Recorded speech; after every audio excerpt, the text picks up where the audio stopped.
자, 지난 시간에 우리 렌치의 법칙 했었어요. 즉, 유도 전류가 어느 쪽 방향으로 전류가 생성되는지를 했었어. 근데 다 까먹었지. 너네 분명히 이거 중3 때도 했었다. 몇 쪽이에요? 여기? 여기가 몇 쪽이야? 148쪽? 그래서 그걸 다시 한번 설명해주고 넘어갈 거야. 자, 렌치의 법칙이라는 건 유도 전류의 방향을 설명하는 법칙이거든? 근데 렌치의 법칙을 고등학교 2학년 물리 때 가면 이렇게 설명을 해요. 코일의 자기장의 변화를 방해하는 자기장이 생기도록 유도 전류가 생긴다. 이렇게 얘기를 해요. 못 알아듣겠지? 오케이? 반드시 코일과 자기장 속에서 코일이 움직여야 돼요. 그러면 코일 속에, 코일 요 단면적에 자기장의 세기가 변해야만 전기가 생긴다고. 오케이? 그래서 만약에 코일과 자석이 상대적으로 움직이지 않아도 이 자석의 세기가 세졌다 약해졌다 세졌다 약해졌다 하면은 유도전류 생겨요. 근데 우리 일반적으로 막대 자석이라든가 자석은 자기장의 세기를 마음대로 변화를 못 시키지. 그러니까 어떻게 돼? 거리를 변화시켜야 돼. 상대적인 거리의 변화가 생기면 코일의 자기장의 세기가 약해지든지 강해지든지 둘 중에 하나가 생겨요. 이 자기장 세기의 변화가 클수록 전기가 잘 생겨요. 이해를 하면 이게 뭔 소리인지 아는데 지금 당장은 어렵지? 오케이? 그러니까 이렇게 생각하시면 돼요. 차라리 코일과 자기장의 상대적인 움직임이 반드시 필요하다. 두 개가 같이 가면 전류 안 생겨요. 응? 자석이 움직이든 코일이 움직이든 둘 중에 하나가 움직이든 상대적인 움직임이 필요하다고. 오케이? 그러니까 이렇게 기억하시면 돼요. 움직임을 방해한다라고 생각하면 돼. 뭐 한다고? 움직임을 방해하면 돼요. 자, 이 그림에서는 N극이 접근하죠. 그러면 이걸 방해해야 돼. N극이 접근하는 걸 방해해야 돼. 그럼 요 코일에서 요 위쪽이 뭐가 생겨야 돼? N극이 접근하는데 그 접근을 방해해야 된다고. 요 위쪽 뭐 생겨야 돼? 그래, 여기 위쪽이 N극이 생겨야 돼. 그럼 아래쪽은 S극이 생겨야 되겠지? 요렇게 만들어져야 돼. 자, 그 다음에 우리 중학교 때 전류가 이렇게 흐르면 자기장의 방향이 이 손가락이었죠? 전류가 이렇게 흐르면 손가락이 자기장 방향이었죠? 그런데 코일에서는 손가락, 왼손 쓰면 안 돼. 오른손만 쓰면 돼. 손가락이 전류의 방향이고 엄지손가락이 왼손의 N극의 방향이었어요. 단 우리는 저 뒤쪽은 아니야. 앞쪽만 생각하면 돼. 안 보이는 쪽을 생각하지 마세요. 근데 지금 N극이 어느 쪽에 생겼어? 위에 생겼지? 그러면 오른손의 엄지손가락이 어디로 가게 생겨? 이렇게 잡아주면 되죠. 그러면 전류가 어느 방향? 오른쪽으로 가겠지? 그러면 여기서 전류가 오른쪽으로 갑니다. 이렇게 표시해주면 따라가다 보면 전류가 올라가는 방향이 나오죠. 자석의 움직임을 방해하는 자기장을 찾아야 돼요. 움직임을 방해하는 자기장을 만들어야 돼. 오케이? 그 다음에 N극의 위치만 잡으면 전류의 방향이 결정나는 거야. 오른손 엄지가 N극 방향은, 그럼 나머지 손가락은 전류 방향이 결정이 나는 거야. 이게 끝이야. 움직임을 방해한다. 그 다음에 N극 찾았어? 엄지손가락을 N극 방향에 갖다 대는 거야. 그럼 둘 중에 하나죠? 요거 아니면 요거 둘 중에 하나지? 다른 거 있어? 없잖아. N극 방향만 결정하면 끝나요. 그러면 요번엔 이거랑 반대로 N극이 도망가요. 도망가는 걸 방해해야 되지. 그럼 요 위쪽에 뭐가 생겨? 반대쪽은 뭐가 돼? 그럼 요거는 어떻게 잡으면 돼? 이렇게 잡으면 되죠. 그럼 전류가 어느 쪽으로 가? 왼쪽으로 가지? 그러면 왼쪽으로 이렇게 화살표를 그려주시면 이렇게 돌아서 내려오겠네. 어려워? 별거 아니죠.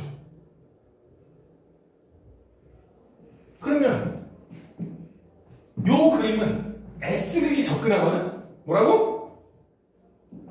요 그림은 S극이 접근하지? 그럼 어떻게 되냐? 여기서 요거 옆에 그릴게. S극이 접근을 해요. 그럼 S가 접근하니까 어떻게 해야 돼?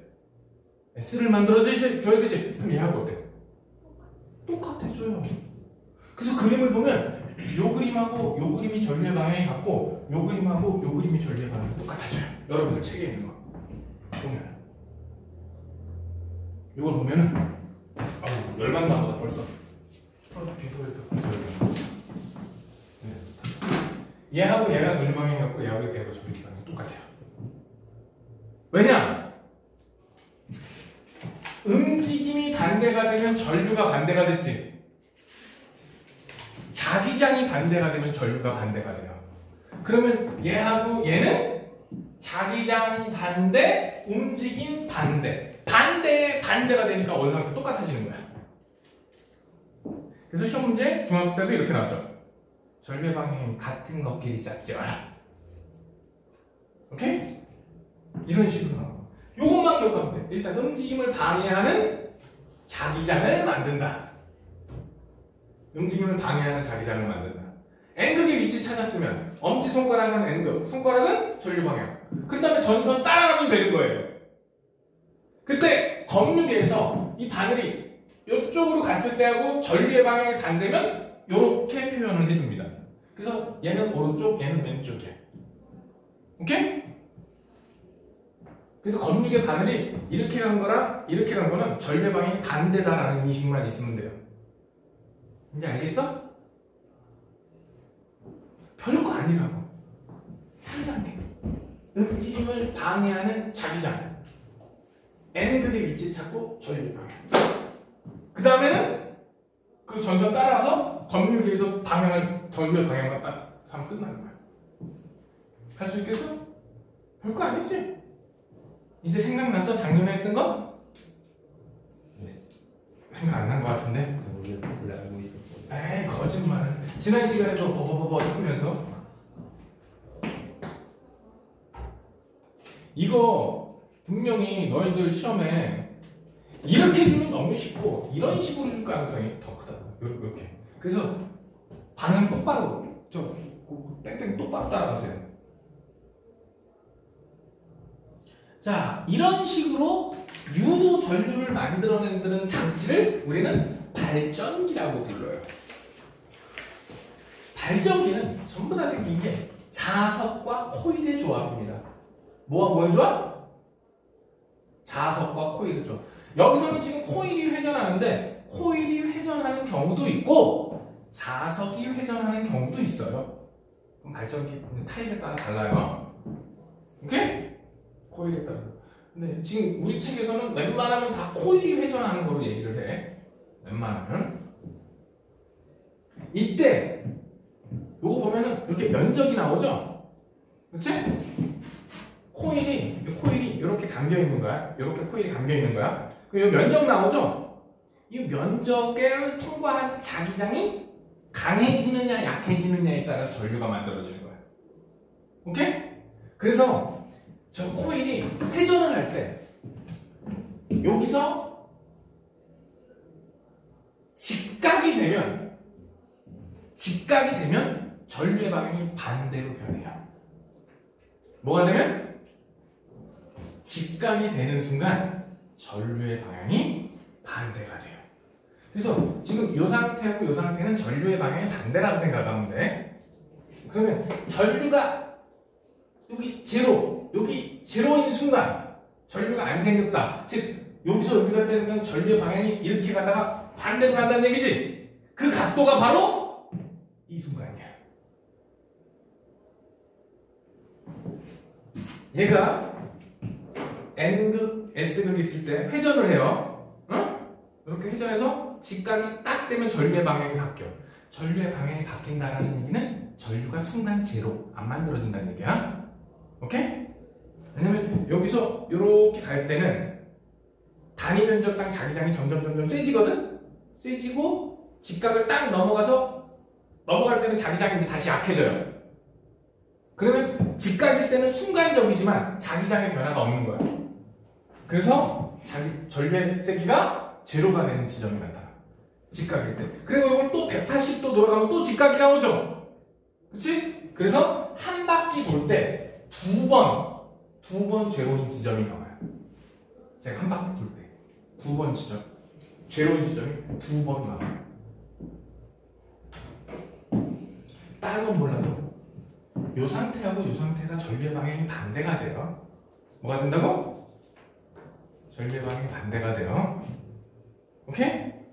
이 직각일 땐 순간 전류가 얼마가 된다고? 빵이 돼요.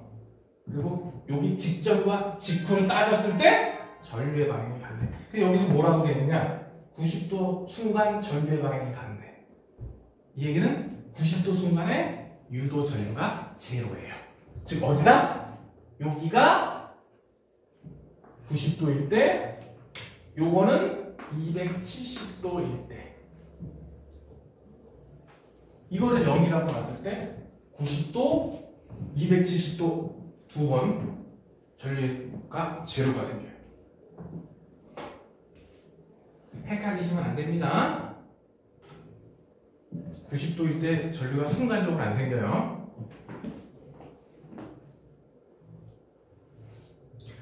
일반적으로 발전기는 운동 에너지를 전기 에너지로 바꿔주는 거야. 뭐로 바꿔준다고? 운동 에너지를 전기 에너지로. 다른 말로 하면 역학 에너지를 전기 에너지로 바꿔주는 겁니다. 이건 중학교 때 했었어. 그래서 0에서 90도 코일 면을 통과하는 자기장의 자기력선의 수가 많아진다. 여기 자기력선의 수가 많아진다는 무슨 뜻이냐면 자기장이 세진다라는 소리야. 이게 무슨 뜻? 자기장이 강해진다. 반대로 요 얘기는 자기장이 약해진다는 소리야. 코일에 자기장이 강해지던 약해지던 변화가 있어야지만 전류가 발생합니다. 요거보다 조금 더 깊은 얘기는 고등학교 2학년 때 내년에 여러분들 1학기 때 물리 신청한 사람 그때 다시 나오게 됩니다. 요거보다 조금 더 어렵게 나올 수 있겠죠. 그렇게 해서 전류가 만들어지는데 이런 장치를 우리는 발전기라고 얘기를 하지요. 발전소에 발전기가 다 있어요. 발전소에 발전기 없는 데는 딱 한 군데 태양광 발전소에만 발전기가 없습니다. 나머지는 전부 다 역학 에너지를 전기 에너지로 바꿔줄 수 있는 발전기가 자석과 코일 덩어리인 발전기가 있어야만 해요. 아, 저기 끈 없다.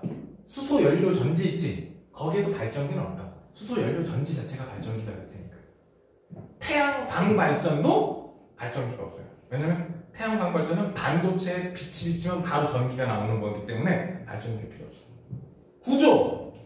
안쪽 축을 따라 자석이 회전. 여기서는 조금 전에 그림하고 반대로 여기서 자석이 회전을 하네요. 보통 대형 발전기는 이런 식인가 봅니다. 그리고 바깥쪽에 코일이 있습니다. 사실 뜯어보면 생각보다 되게 코일이 복잡하게 엉켜 있어요. 그래서 이 자석이 360도 회전할 때마다 전류가 일로 흐르다가 이렇게 방향이 바뀝니다. 180도마다 전류 방향이 한 번씩 바뀌게 돼요. 그래서 한 번 제가 회전할 때마다 1Hz가 되는 거예요. 이런 식으로 되고. 요게 터빈이야. 직선 운동을 회전 운동으로 바꿔주는 장치가 터빈이라고. 그래서 발전 방식에 따라서 뭐 화력 발전, 원자력 발전, 뭐 기타 등등 발전인데 화력 발전은 보통 석탄, 석유, 천연가스로 불을 떼서 물을 끓여갖고 수증기의 온도를 한 1200도까지 올려요. 수증기가 1200도까지 온다고 하면 뿜어져 나오는 압력이 어떨까? 엄청 세겠지? 그게 이 증기터빈의 가운데로 들어와요. 가운데로 들어와서 좌우로 쫙 빠져나가면서 한쪽 방향으로 회전을 시켜주는 거야. 1200도짜리 증기 스팀이 엄청난 운동 에너지가 만들어지겠죠. 근데 이 회전 운동 하는 그 끄트머리 보면 발전기가 붙어 있는 거야. 그래서 저기 터빈이라는 게 보통 직선 운동을 회전 운동으로 바꿔주는 장치들이에요. 우리가 이 증기 터빈을 몇 년 전까지만 해도 못 만들었어. 전량 일본에서 수입해 왔어요. 전량. 최근에는 이제 우리나라에서 1200도 온도에 버틸 수 있는 저 증기 터빈을, 저 증기 터빈이 우리나라의 발전기가 대충 한 150군데 정도 있다 그러거든? 대충? 전부 다 일본에서 사왔다고, 전부 다. 근데 1년, 쟤네들, 요 날 하나하나를 블레이드라 그러거든? 요걸 일정 시기별로 교체를 해줘야 돼요. 그래서 저거 교체 비용이 내가 듣기로는 1년에 한 10조 들어갔던 걸로 알거든? 1년에? 150군데 저 발전기를 유지하는데 1년에 거의 10조 원 가까이 들어간 걸로 기억을 해요. 어디서 내가 데이터를 봤는데. 근데 그걸 이제 최근에 국산화한 거야. 최근에. 핵 에너지는 원자력 발전이죠. 쟤네들은 우라늄 235를 자연에 있는 우라늄 235는 0.7%밖에 없습니다.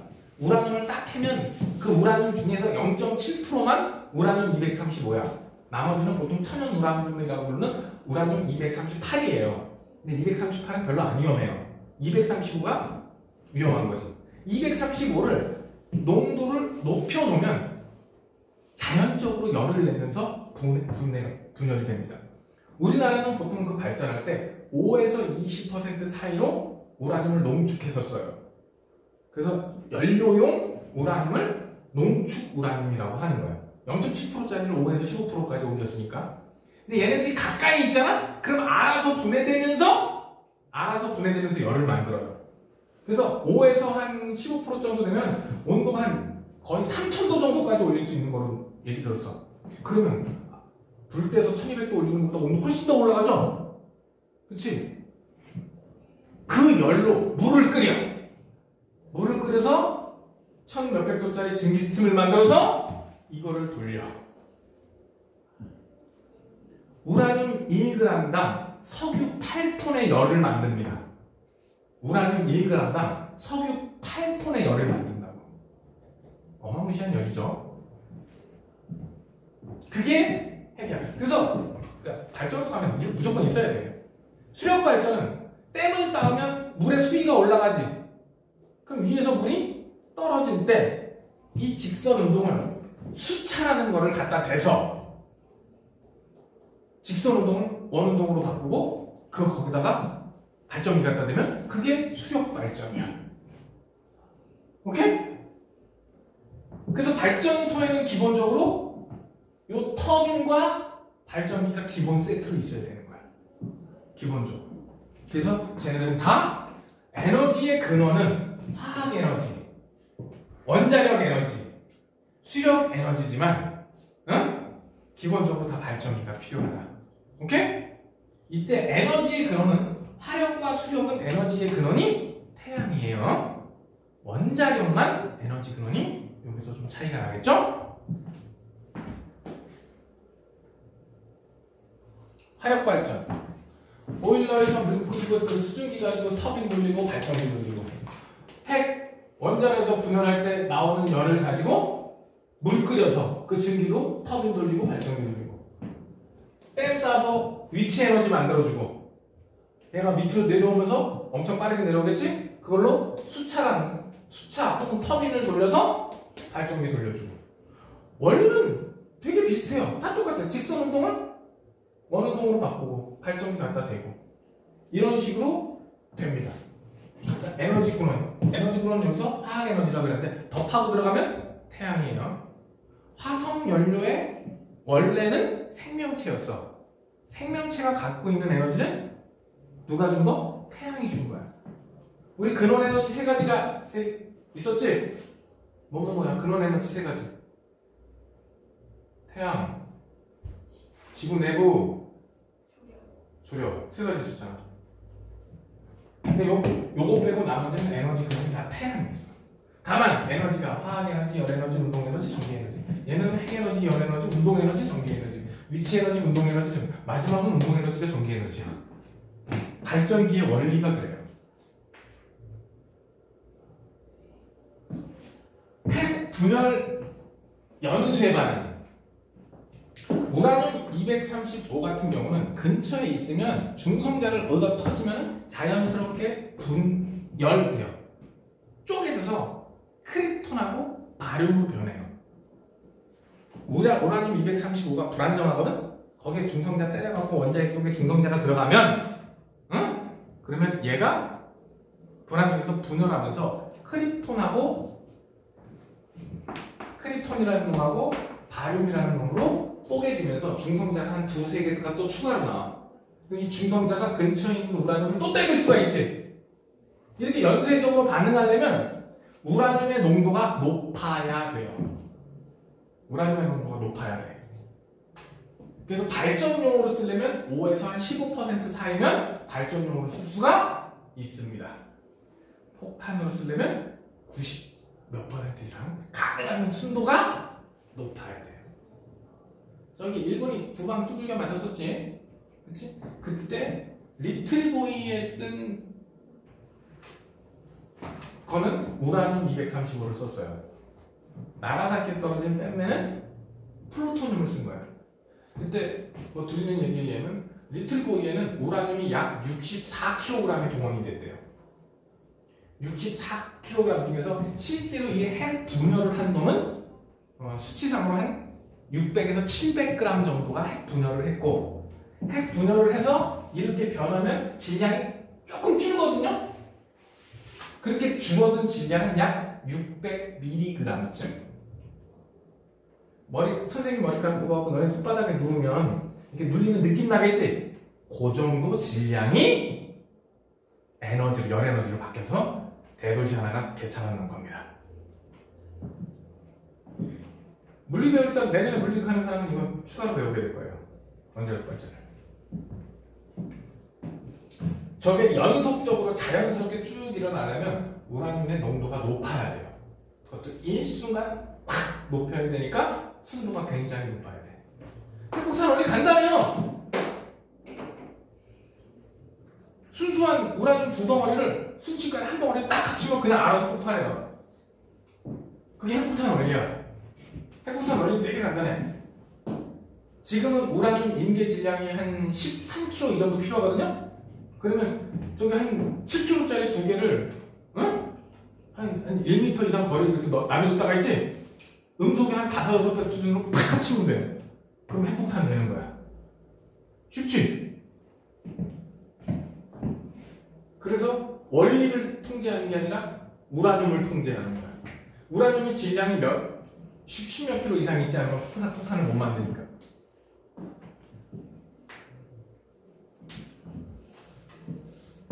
혹시 학교에서 우라늄이 뽀개져서 크립톤하고 바륨이 된다, 뭐 이런 얘기 얘기하면 나한테 한 번만 더 얘기해 주세요. 오케이? 그렇게까지는 안 갈 것 같아. 다만 우라늄이 분열하면서 질량이 조금 줄고 그 질량이 MC 제곱만큼 에너지가 된다. 이 정도만 알면 되겠지. 발전과 인간의 생활. 자, 우리 생활에서 제일 많이 쓰는 에너지가 전기입니다. 왜냐면 전기가 쓰기가 진짜 편하고요. 쓰고 나서 뭐 찌꺼기 남는 것도 없고요. 깔끔해요. 거기다 전선 두 가닥만 들어와 있으면 언제든 필요할 때 전기를 쓸 수가 있거든. 한 번 설치해주면 거의 반영구적으로 쓸 수가 있잖아. 한 번 솔직히 전선 한 번 들어오면 그 집 부시기 전에 계속 쓸 수 있잖아. 웬만해서는. 그래서 쓰기 편하고 설치하기 편해서 전기 에너지를 엄청 많이 써요. 그래서 요즘 발전을 얼마나 할 수 있는가도 국가의 굉장히 중요한 요소 중에 하나예요. 우리나라는 원자력과하고 화력 발전 합치면 한 80% 좀 넘고 85%? 이 정도가 이 두 개 합쳐서 나와요. 원자력 발전이 한 35%, 한 50% 가까이가 화력 발전에 의존을 해요.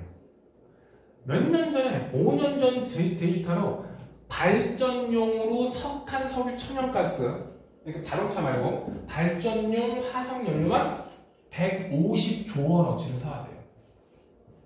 우리나라 전기는 국산이지만 석탄, 석유, 천연가스는 99.9% 수입합니다.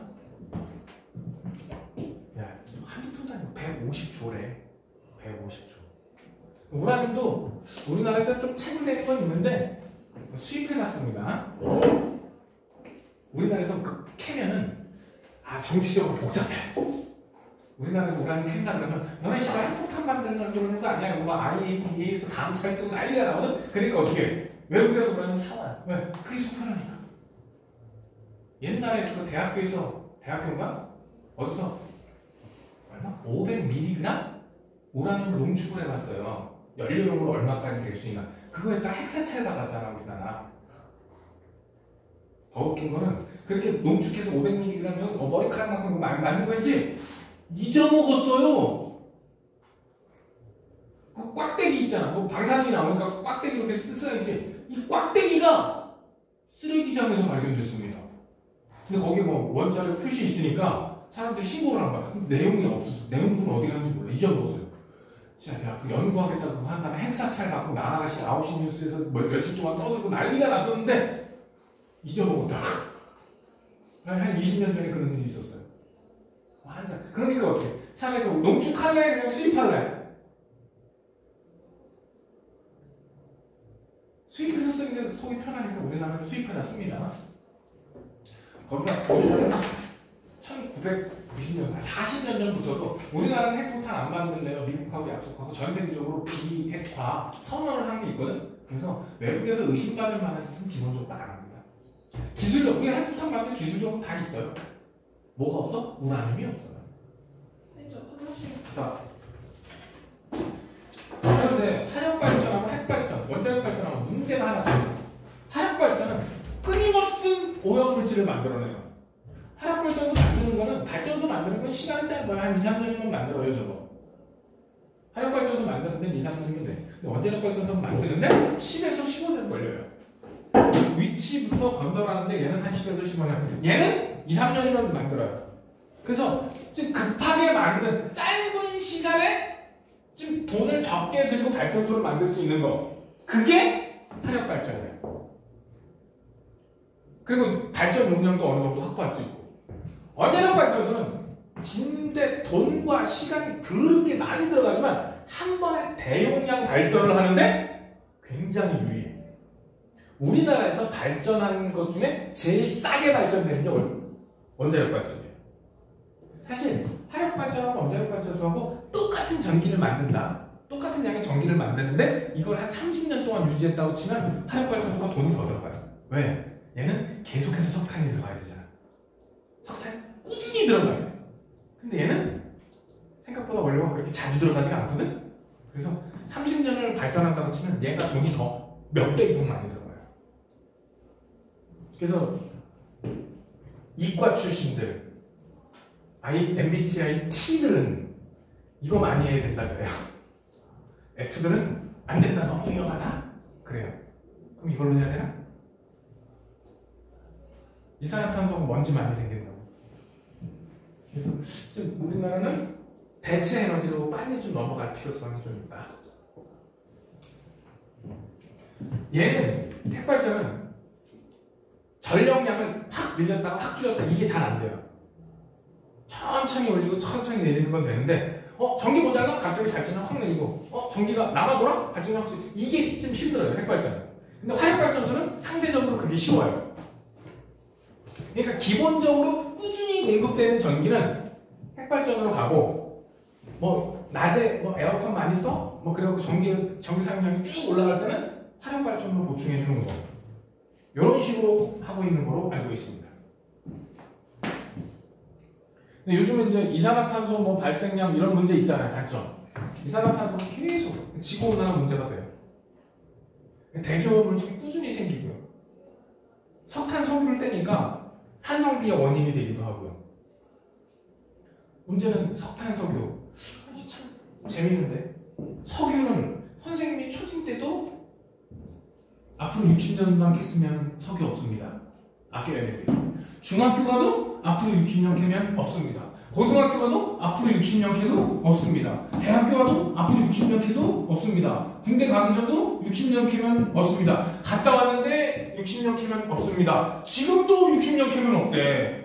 시간이 30년, 40년이 지났는데 계속 60년 남았다는 소리를 하고 있어. 석탄은 200년쯤 남았고. 근데 걔보다 연료로 따지면 우라늄이 좀 더 오래 쓸 수 있어요. 매장량을 보면. 근데 둘 다 결국은 고갈될 에너지예요. 결국은 고갈될 에너지. 매장량이 한계가 있어요. 근데 뭐 아무래도 원자력 발전소는 폐기물하고 사고가 한번 터지면 대형 사고라는 거. 방사능 누출되면 진짜 대형 사고. 야, 10몇 년 전에 그 후쿠시마 알잖아. 그런 것 때문에 원자력 발전소를 계속 유지하기는 좀 쉽지는 않겠죠.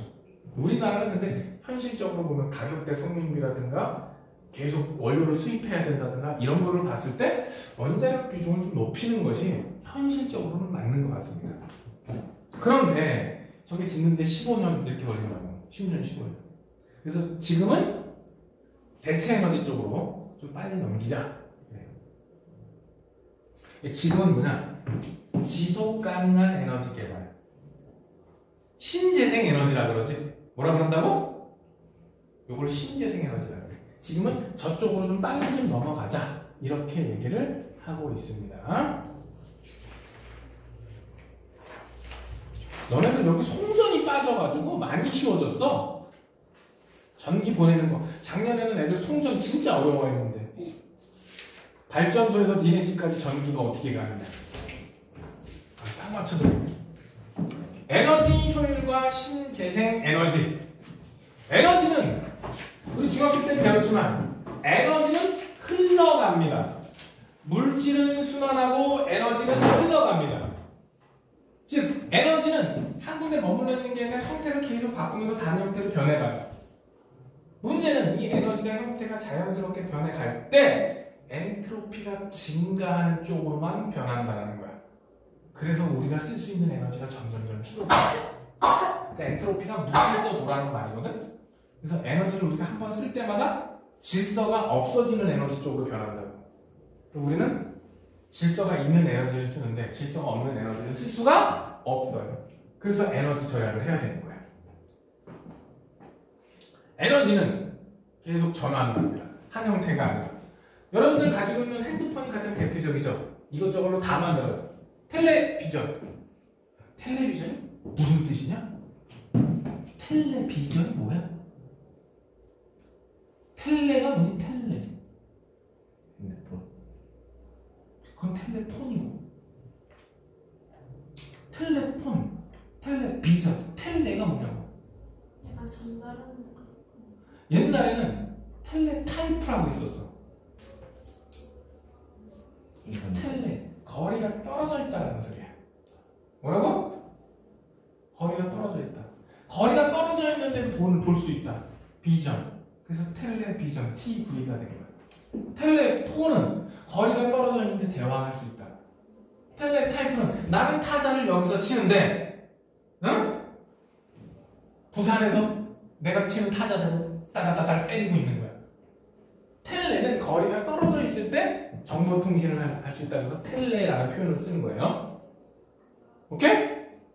텔레비전은 거리가 떨어져 있는 상태에서 보고, 텔레비전은 대표적으로 전기 에너지를 빛 에너지로 바꿔주는 거죠. 그런데 빛만 봐? 소리도 나오지? 그래서 빛과 여기 소리 에너지라 그러는데 소리는 결국 뭐야? 파동이잖아. 그치? 그래서 빛 에너지, 파동 에너지로 바뀐다. 이렇게 생각하시면 돼요. 조명기구는 전기 에너지를 빛 에너지로. 가스레인지는 여러분들 집에 가스레인지는 뭐 인덕션 쓰는 집도 있겠지만 보통 천연가스, CH4, 메테인 가스가 주요 성분입니다. 화학 에너지를 열 에너지로. 열 에너지만 나? 빛 에너지도 좀 나오죠. 인덕션, 전기 에너지를 열 에너지로. 선풍기, 전기 에너지를 운동 에너지로. 모닥불, 장작도 화학 에너지야. 니네들 몸뚱아리도 화학 에너지야. 왜? 얘네들이 재수없어갖고 저기 호랑이 우리에 빠져갖고 호랑이한테 잡아먹히면 호랑이 입장에서는 화학 에너지를 먹은 거야. 너네들 탈덩어리 화학 에너지. 얘들아 고기 좋아하지? 다행히 우리 같은 들 중에서는 풀만 뜯어먹는 애들이 없었어. 다행히. 맛있죠? 화학 에너지를 먹는 거야. 고기가 왜 맛있냐고? 고기는 풀보다 에너지가 많이 들어있어요. 똑같은 부피에 더 많은 에너지가 들어있는 게 고기라고. 아마 우리는 인류가 발전하면서 고기가 맛있게 느껴지는 이유가 그건 것 같아. 풀은 많이 먹어도 에너지가 조금 들어오는데 고기는 조금 먹어도 에너지가 많이 들어오잖아. 그러니까 막 그런 걸 맛있게 느끼도록 인류가 발전을 해서 고기 같은 걸 자꾸 먹을 수 있게. 그래야 더 많은 에너지가 들어오니까. 그래야 안 굶어 죽지. 그래서 고기 같은 게 더 맛있다고 느끼게 우리 이게 인류가 발전한 거 아닌가 그런 생각이 드네. 에너지는 서로 전환이 가능합니다. 근데 이렇게 에너지가 전환될 때 일반적으로 엔트로피가 증가하는 쪽으로 일부 에너지가 흘러갈 수밖에 없습니다. 반드시. 이때 에너지가 전환될 때 역학 에너지가 열 에너지로 역학 에너지가 100이 열 에너지가 될 때는 역학 에너지가 전기 에너지가 될 때 전기 에너지가 역학 에너지가 될 때는 100% 에너지 전환이 되지 않아요. 반드시 일부는 열 에너지가 돼서 공기 중으로 흩어지게 됩니다. 하지만 에너지 총량 A라는 에너지가 B라는 에너지로 바뀔 때 에너지 총량에는 변화가 없어요. 그것을 에너지 보존 법칙이라고 해요. 혹은 연력학 제1법칙이라고 합니다. 에너지 보존 법칙. 에너지가 형태를 바꿀 때 에너지 총량은 변한다 안 변한다? 안 변해요. 그게 에너지 보존 법칙이에요. 그럼 에너지 양이 똑같으면 에너지 절약할 필요가 없잖아요 라고 그러는데 여기 에너지 보존 법칙이 있고 두 번째 엔트로피 증가 법칙이라고 있어.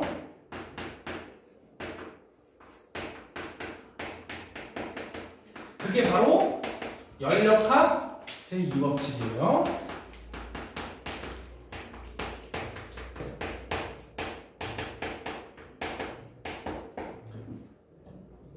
에너지 총량은 변하지 않는다. 에너지 형태 바꿀 때 총량, 그게 1법칙이고 엔트로피 증가 법칙은 에너지가 전환될 때 엔트로피가 증가하는 방향으로만 간다. 즉 질서가 없어진다고. 따라서 에너지 전환율이 100%가 나올 수 없다라는 결론에 도달하게 돼요. 오케이? 두 가지 정도는 알아두면 좋습니다. 이런 에너지 전환이 가장 활발하게 일어나는 것 중에 하나가 핸드폰이에요. 핸드폰. 전기 에너지를 빛 에너지로, 파동 에너지로, 진동, 운동 에너지로 마구마구 바꿔주죠, 핸드폰. 설마 너네들 핸드폰 진동 안 돼? 전기 에너지를 뭐로 바꿨어? 운동 에너지로. 화면, 액정, 빛 에너지, 소리, 파동 마구 바꿔줄 수 있는 거.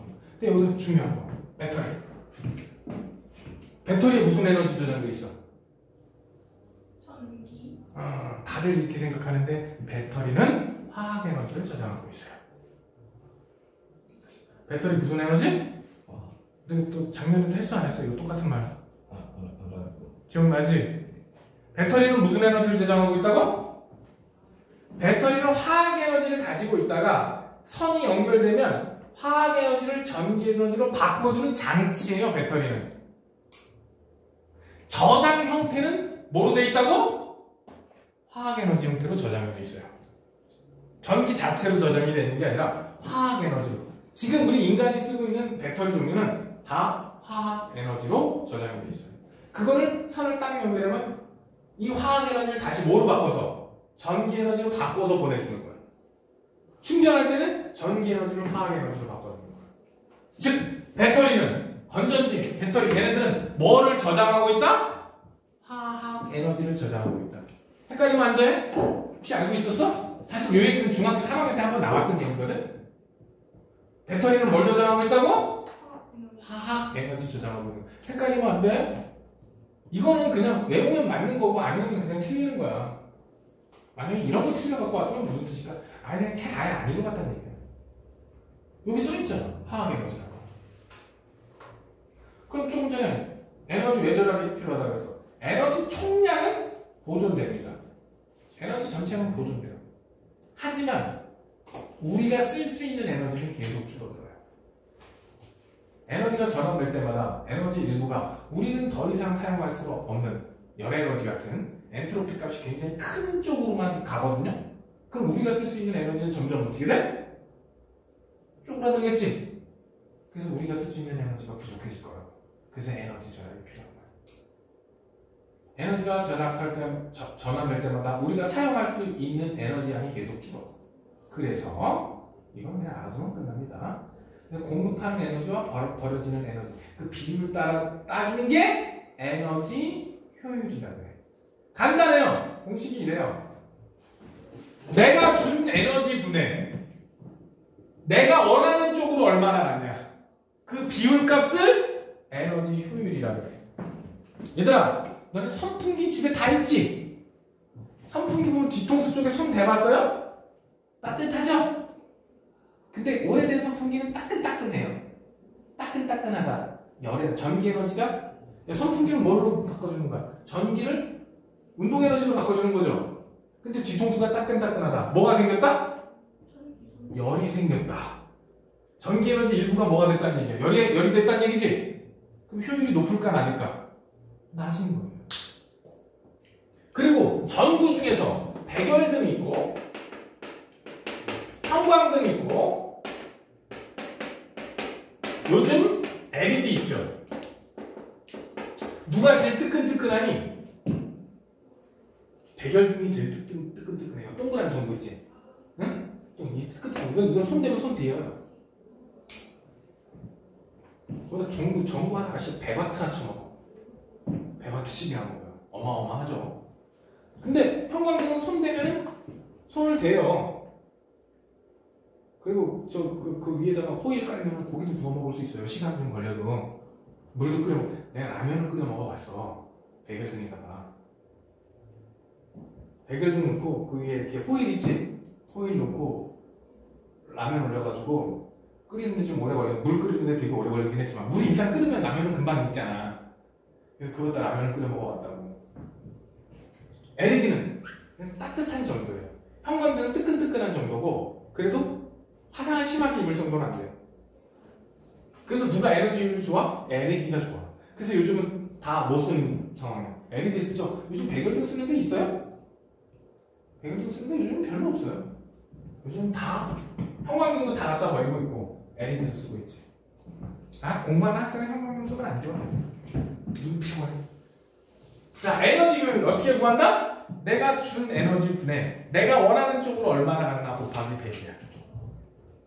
이때 저 효율이 높은 것들을 에너지 효율이 높다라고 해.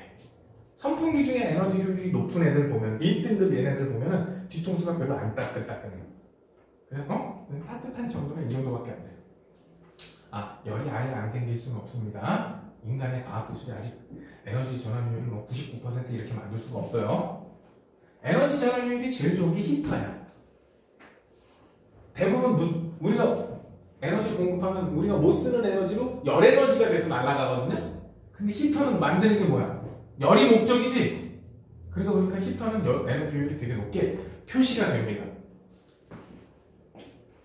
저 공식 까먹으면 안 돼요.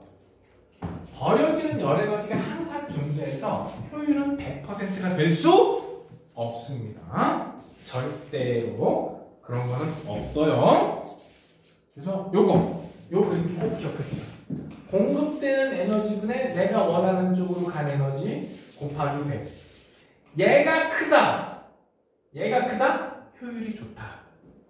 얘가 크다. 효율이 개판이다. 오케이? 어려워? 이건 근데 중학교 때 한 번 했던 거로 기억을 하거든 내가 이거? 너네 이거 할 때? 그때 전력량 나올 때 한번 나오는 걸로 알고 있어요. 그래서 자동차 가지고 비교하면 내연기관 휘발유 먹고 가는 애들은 여기 18%라고 나왔는데 한 25%쯤 돼요. 근데 여기서 25%는 자동차에도 전기가 필요하죠? 그 전기 생산량까지 합치면 한 25% 정도 나와요. 근데 전기만 가지고 가는 애들은 그 전기 에너지의 상당수가 운동 에너지로 바뀌어요. 모터로. 근데 문제는 이 전기를 생산하기 위해서 화학 에너지를 갖다가 발전소에서 전기 만들고 그 전기 가지고 충전해서 그 전기 에너지로 가는 거죠? 그렇게 따지면 이거 효율 별로 안 좋아요. 그렇게 따지면. 왜냐면 여기서 20% 날라갔지? 여기서 전기로 바꿀 때, 화학 에너지에서 전기로 바꿀 때도 효율이 20 몇 프로밖에 안 나와요. 화학 에너지를 전기 에너지로 바꿀 때도 효율이 20 몇 프로야. 그 중에서도 또 80%니까 그렇게 따지면 썩 좋은 건 아니지. 그렇게 따지면. 그러면 자동차를 충전시키는 에너지가 어떤 걸수록 좋을까? 신재생 에너지일수록 좋은 거야. 화력발전소나 원자력 발전소에서 나오는 전기가 아니라 신재생 에너지라면 진짜 좋은 선택이 될 수 있죠. 아직 혹시 집에 전기차 타는 사람? 우리 집 테슬라예요. 없어? 그러면 전기차 타고 싶은데 아이씨 오피스텔에 살다 보니까 충전소가 근처에 대형 아파트 사는 사이는 충전소가 의무적으로 있잖아. 집 근처에 몇 군데 이제 공용 이런 데가 있으니까. 그리고 근처에 가보면 이렇게 자동차 충전할 수 있는 공용 주차장 이런 데가 있긴 한데 거기는 충전 끝나면 빨리빨리 빼줘야 되잖아.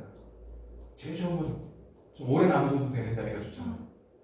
우리 아파트 단지. 그럼 누가 다음에 쓸 수 있는 사람 충전 다 됐는데 빼주세요. 그게 되잖아. 그리고 아직 전기차 값이 너무 비싸. 아직은 가격대 성능해서 아직은 별로 안 좋은 것 같아. 한 20년까지 아니라 10몇 년만 지나도 전기차가 대세가 될 거예요. 10몇 년만 더 지나도 전기차가 대세가 될 거예요. 20년 지나면 아마 20년쯤 더 지나면 아마 더 이상 휘발유 먹는 차는 금지되지 않을까. 대형 트럭 같은 거 있지. 요런 거 빼고는 트럭은 전기만 가지고는 대형 특히 공사 현장에서 쓰는 애들이지 걔네는 전기만 가지고는 힘이 부족해가지고 걔네들까지는 못 받을 것 같고 버스는 이미 다 바뀌었죠. 시골은 아직도 휘발유 먹고 가요. 시골은. 근데 점점 공공의 그 교통수단은 점점 전기로 바뀔 것이고 제일 먼저 바뀔 것이고 내가 봐서 20년 정도면 아마 전부 다 전기 자동차화 되지 않을까. 근데 요즘 전기차 자꾸 불나서 좀 불안하기는 해. 그렇지 않아? 요즘 보면 거의 뭐 일주일이나 2주일에 한 번씩 전기차에 불났다는 소리 나오잖아. 뉴스에. 배터리를 왜 메이드 인 차이나를 써가지고 그래. 중국에서는 이런 거 나가잖아. 차량용 배터리를 교체해줘. 충전소 가면 충전을 하는 게 아니라 배터리를 교체해. 그래서 자동차가 운행하다가 배터리가 툭 떨어져. 그 사고가 있었어. 가는데 배터리가 툭 떨어졌어. 이게 제대로 나사가 막 끝났어. 자, 에너지 효율의 효율적 이용하는 거. 솔직히 에너지를 쓸 수 있는 에너지가 한계가 있다고 그랬지. 그러니까 어차피 에너지 쓸 거 효율적으로 알뜰하게 쓸 필요가 있을까 없을까? 당연히 쓸 필요가 있겠지. 그래야 우리 후손들이 추위에 덜덜 떠는 일이 없을 거 아니야. 그래서 요즘 나오는 하이브리드 자동차.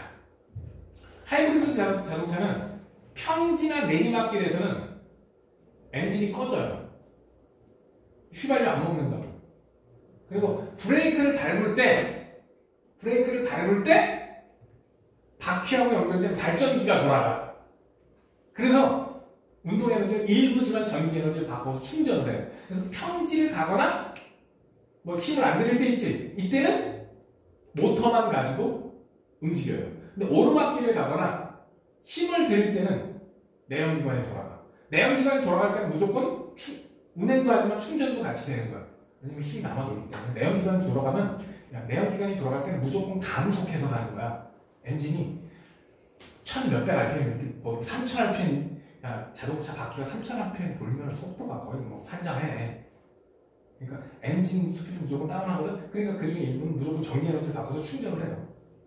근데 평지를 갈 때는 사실 에너지를 조금씩만 주면 되거든. 그때는 이제 모터만 돌려서 하는 거야. 내리막길 갈 때도 마찬가지. 오히려 브레이크 밟을 때는 충전을 하는 거야. 그러면 똑같은 휘발유 1리터를 먹고 2배 멀리 갈 수 있어요. 요즘 차들은 되게 좋아서 기름 1리터 넣으면은 대형차, 선생님 차는 소나타니까 아주 경계 운전을 하면 16km 정도 간다고 합니다. 선생님은 시내 주행을 많이 하니까 9km 조금 넘게 타는 9에서 10km 사이야. 저 시골집에 가까우면 10km가 나오는데 9km 정도밖에 안 돼요. 선생님 차 오래돼가지고 연료율이 별로 안 좋아요. 근데 하이브리드 차 같은 경우는 1리터 가지고 한 30km 갑니다. 거의 2배를 갑니다. 왜? 브레이크 밟을 때마다 어떻게 하니까? 충전을 하고 내리막길 가다 보면 자꾸 브레이크 밟게 되지. 그때마다 충전을 하는 거야. 그러다 보니까 에너지 효율이 굉장히 좋은 게 바로 이 하이브리드 자동차. 언제 충전한다고 하이브리드가? 브레이크 밟을 때. 오케이? 그리고 내연기관이 돌아갈 때 항상 충전한다고 보시면 돼요. 또 하나, 열병합 발전. 열병합 발전은 일반적인 화력 발전은 화석 에너지 가지고 전기를 일부 만들어요. 어? 저거 찍혀봤자 한 30% 될까 말까 이 정도 만들어요. 나머지 거의 60% 열을 버려야 돼. 그것도 그냥 1200도짜리 스팀 가지고 발전을 했어. 그래야 효율이 좋으니까. 그러면 온도가 떨어져서 나올 거거든? 그래도 온도가 300도, 400도 그래. 되게 높아요. 근데 그 정도 온도가 한 200도 이렇게 떨어지면 그거 가지고 더 이상 뭐 할 수가 없어. 그러니까 그거를 충분히 한 50도 이하까지 낮춰서 대기 중에 방출을 하거든, 수증기를. 아깝죠? 그런데 이 온도 한 200도 이거를 근처 아파트 단지로 보내주는 거예요. 그러면 온수를 만들 수 있죠. 그리고 거기서 물이 응축해서 뜨거운 물이 될 거거든? 그 과정에서 온수 데필 수 있죠. 난방용으로 공급할 수 있죠. 그래서 화력발전소 주변에 있는 아파트 단지에 난방용으로 공급을 하는 거야. 그러면 어차피 난방할 때는 어차피 뜨거운 거 가지고 난방해야 되지. 근데 발전소에서 뜨거운 걸 억지로 온도를 낮춰야 되지. 그게 맞아떨어져갖고 발전소에서 폐열을 뭐를? 전력 생산하고 남은 폐열을 어디 갔어? 열 병합 발전 아파트 단지 같은 데 공급을 하는 거야. 대형 건물 이런 거 있지. 그런데 난방용으로 공급을 하는 거야. 그러면 난방비 절약이잖아. 그래서 실제로 조그만 시설에는 좀 공급하기가 그렇지만 대형 시설에는 이렇게 열병합하면은 굉장히 효과가 좋은 거로 알려져 있어요. 에너지율이 한 7, 80%까지 올라간단 말이에요. 조명기구 백열등 대신 LED 쓰자 그랬지? 조명기구가 좋은 건 그거야. 열이 안 생기는 조명기구가 좋은 거야. 조금 전기 먹고 밝은 LED 좋은 거야. 근데 그걸 알아보기 제일 좋은 방법은 뭐야? 만져봐서 안 뜨거운 애 있지? 걔네들이 에너지율이 좋은 거야. 전구. 직관적으로.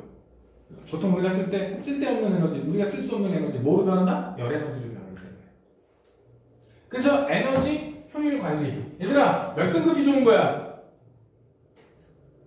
당연히 1등급이 좋은 거지. 사실 1등급 쓰나 5등급 쓰나 너네 지금 냉장고 1등급 있고 5등급 있을 거거든? 근데 요즘 냉장고 5등급짜리 우리나라에서 못 팔 거예요 아마. 1등급짜리 있고 되게 큰 거 같은 경우는 3등급, 4등급짜리 있거든? 저거 한 달 내내 썼다고 치자! 응? 냉장고 하나를 한 달 내내 썼다고 치자. 전기요금 얼마 차이 날 것 같아? 1등급하고 5등급하고 얼마 차이 날 것 같아? 10,000원 차이가 안 나요. 10,000원 차이 안 난다고. 1등급짜리 쓰나 5등급짜리 쓰나 냉장고 하나만 가서는 한 달 내내 써봤자 한 2,000~3,000원 차이, 2,000~3,000원 차이 나니까 그거보다 차이 나. 선생님이 집에 전기 혼자 쓰잖아? 그러면 대충 3만원 후반대가 나와요. 4만원. 여름에 에어컨 쓰면 한 6만원 후반대까지 나오는데 요즘 같은 경우는 4만원 플러스 마이너스 요 정도 나와요. 근데 지금은 옛날에 비해서 냉장고가 더블로 커졌거든? 근데 그때랑 지금이랑 되게 비슷해요. 전기요금이. 그때는 1등급짜리 내가 못 쓰고 작은 냉장고인데 1등급짜리 못 쓰고 있었거든? 근데 지금 쓰는 건 1등급짜리예요. 냉장고가 커졌는데. 생각보다 안 커요. 그래도 야 우리 집에서만 매달 몇천 원 아끼는 우리나라 전국적으로 보면 몇백만 가구 있을 텐데 엄청나게 아껴지겠죠? 나라 전체로 보면. 나만 얼마 안 남는다 아니라 우리나라 전체로 보면 나도 요만큼 아끼고 다른 사람도 요만큼 아끼면 특별법에서 우리나라 전체로 보면 매일 수십억 원어치가 절약이 되는 거예요. 매일. 연단위로 보면 수조 원어치에 아까 그 전기 만드느냐고 연료 150조 원어치 사온다 그랬죠? 조금씩 1%씩만 아끼면 1조 5천억이 절약되는 겁니다. 나라 전체적으로 보면. 그거 우리는 다 외국에서 사오는 거고요. 조금씩만 아끼면.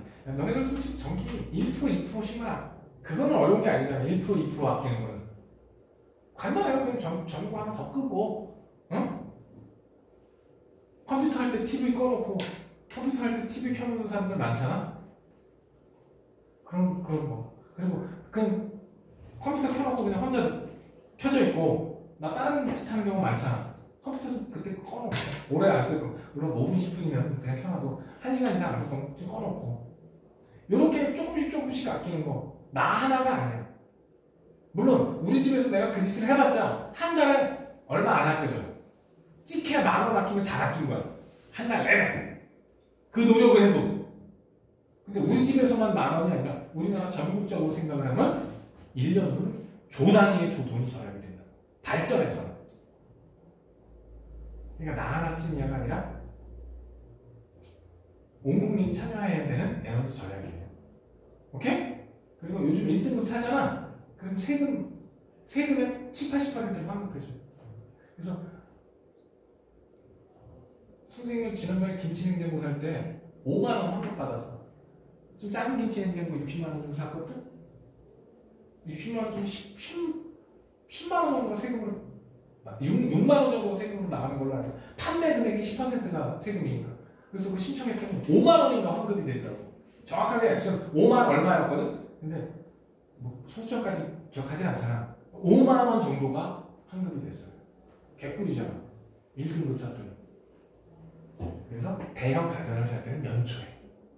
연말 가면 그 자금이 떨어져서 환급 안 해줘. 연초에 사야 돼. 아니면 근데 니네들이 사는 거 아니니까 잘 모르지.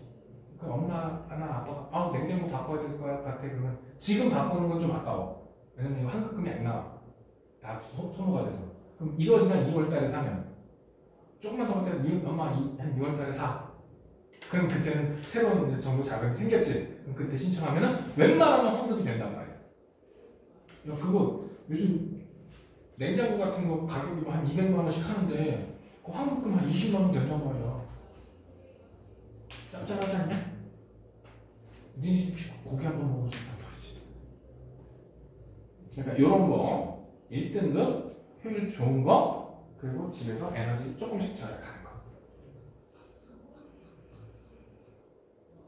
그러면 신재생 에너지가 무엇이냐? 신재생 에너지.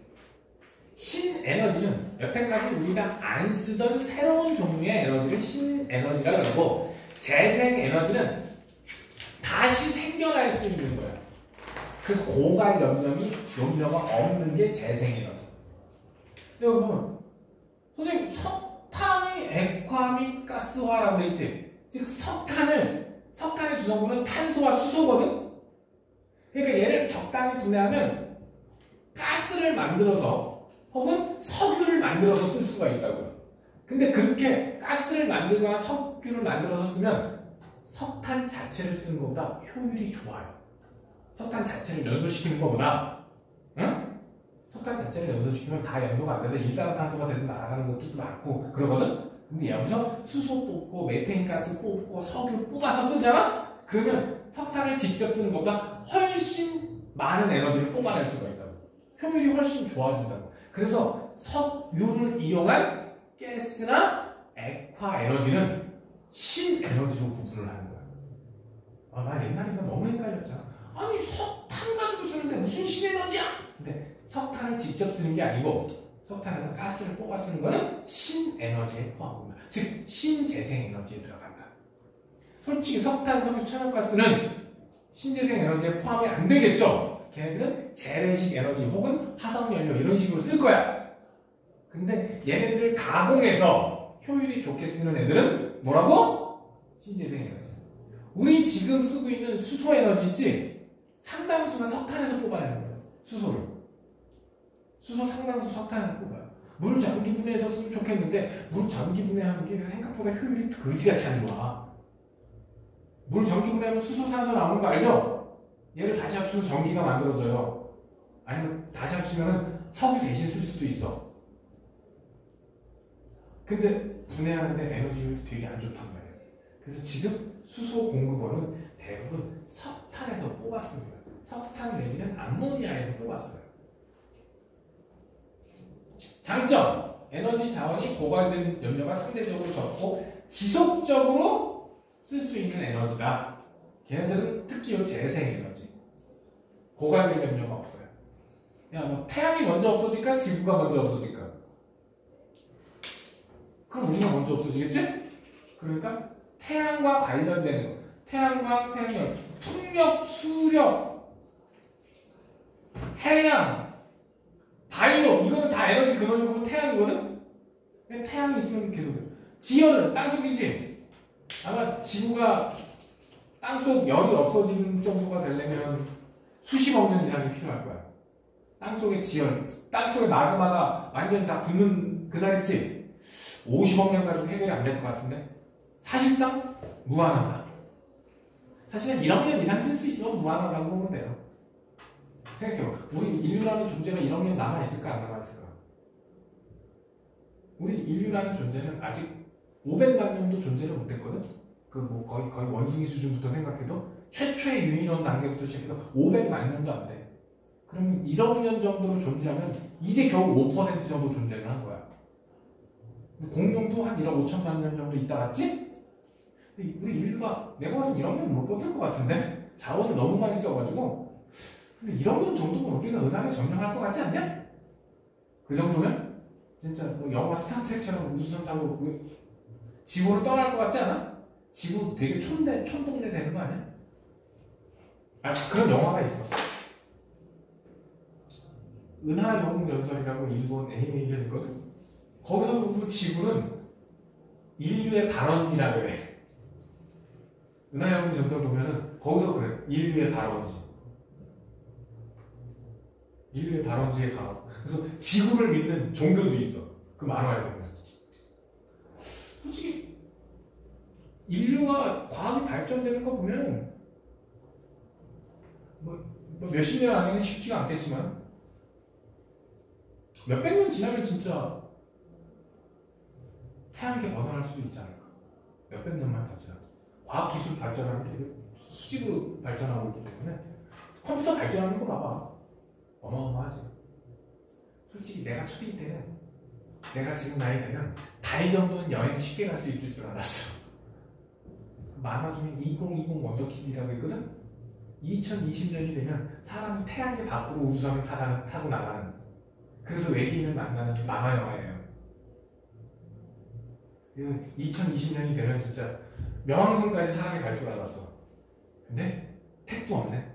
아직도 겨우 달까지도 잘 못 보내. 화성 보내는 건 뭐 꿈같은 얘기. 머스크 형님은 화성에 진짜 사람 보낼 수 있을까? 10년 안쪽에는 힘들다. 한 20, 30년 후에는 혹시 모르겠는데 10년 안쪽에는 힘들다.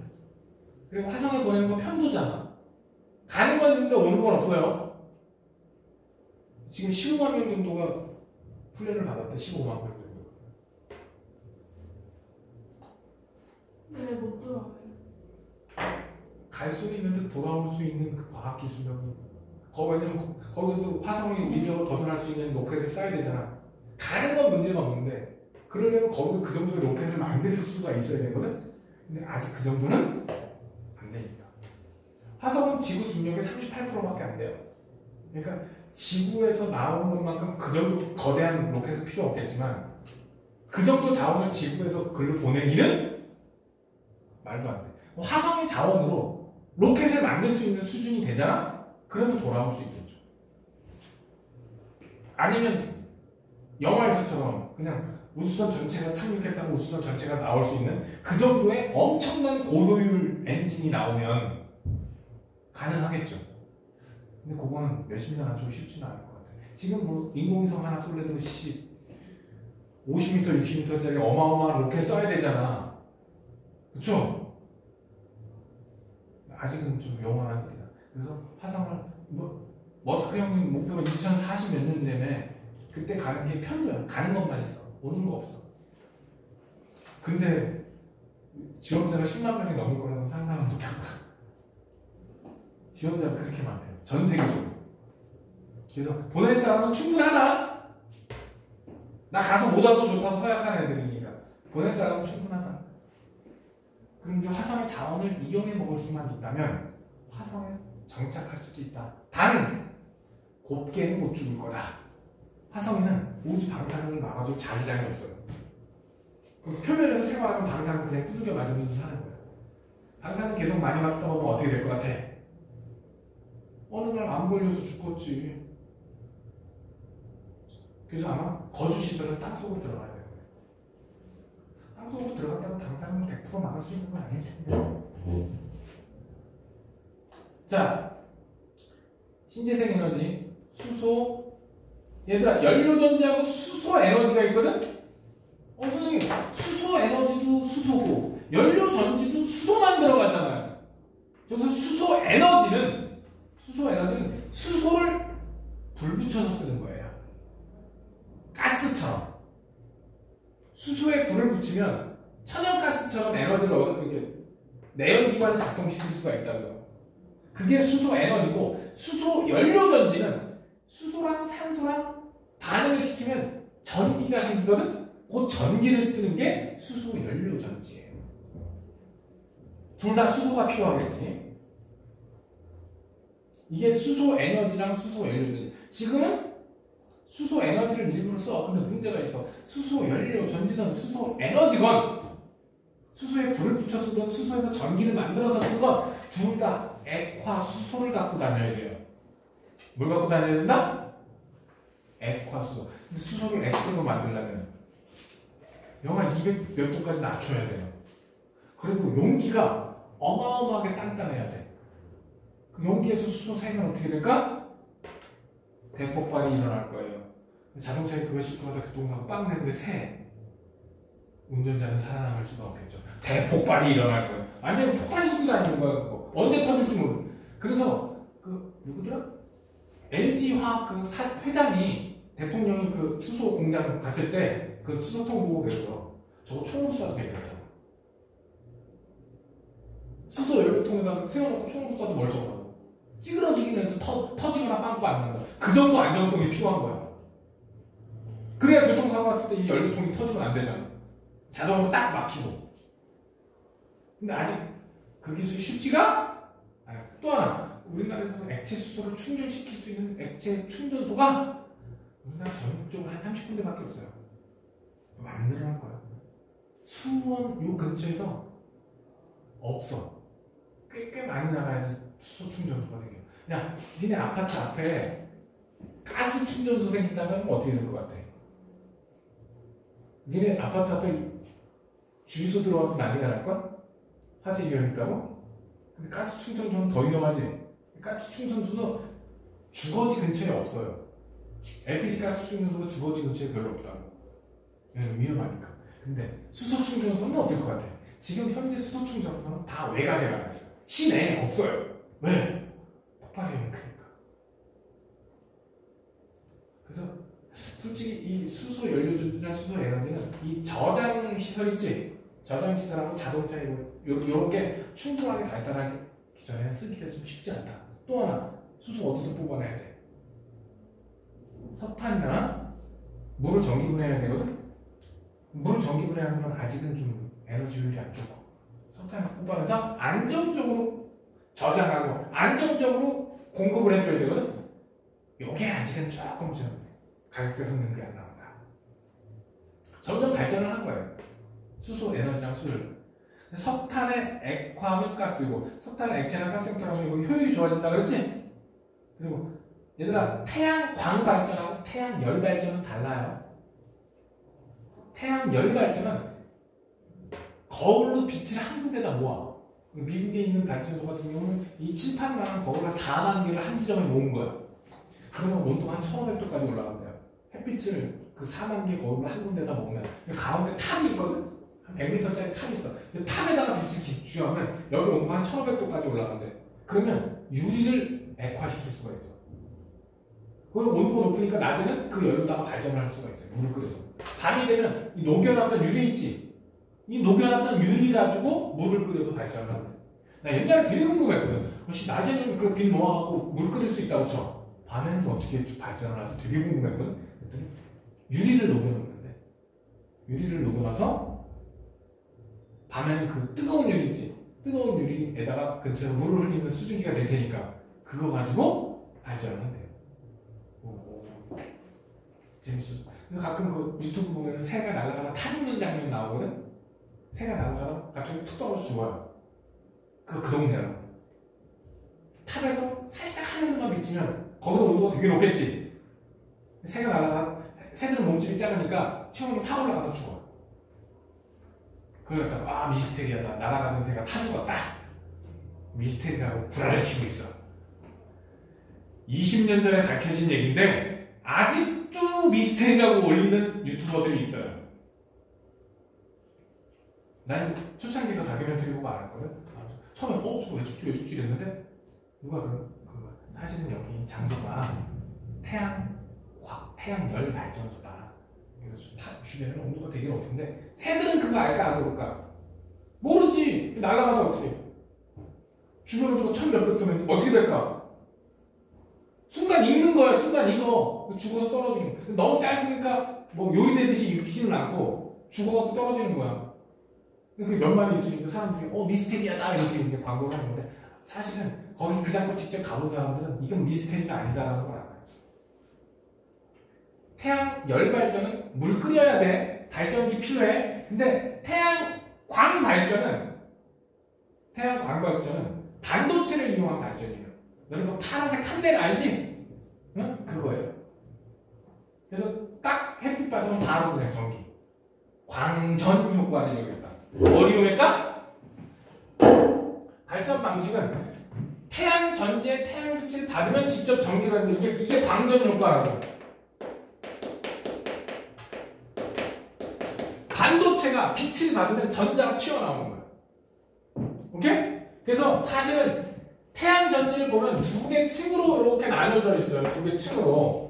요 위쪽에 N형 반도체가 있고 아래쪽에 P형 반도체가 두 개를 붙여놓은 형태야. 그래서 햇빛은 이쪽이 햇빛이 있어야 돼. N형 반도체가 햇빛 쪽을 향해야 돼요. 반드시 이렇게 설치가 되거든. 그러면 햇빛을 받으면 P형 반도체에 있던 전자들이 이 N형 반도체 쪽으로 이렇게 올라와요.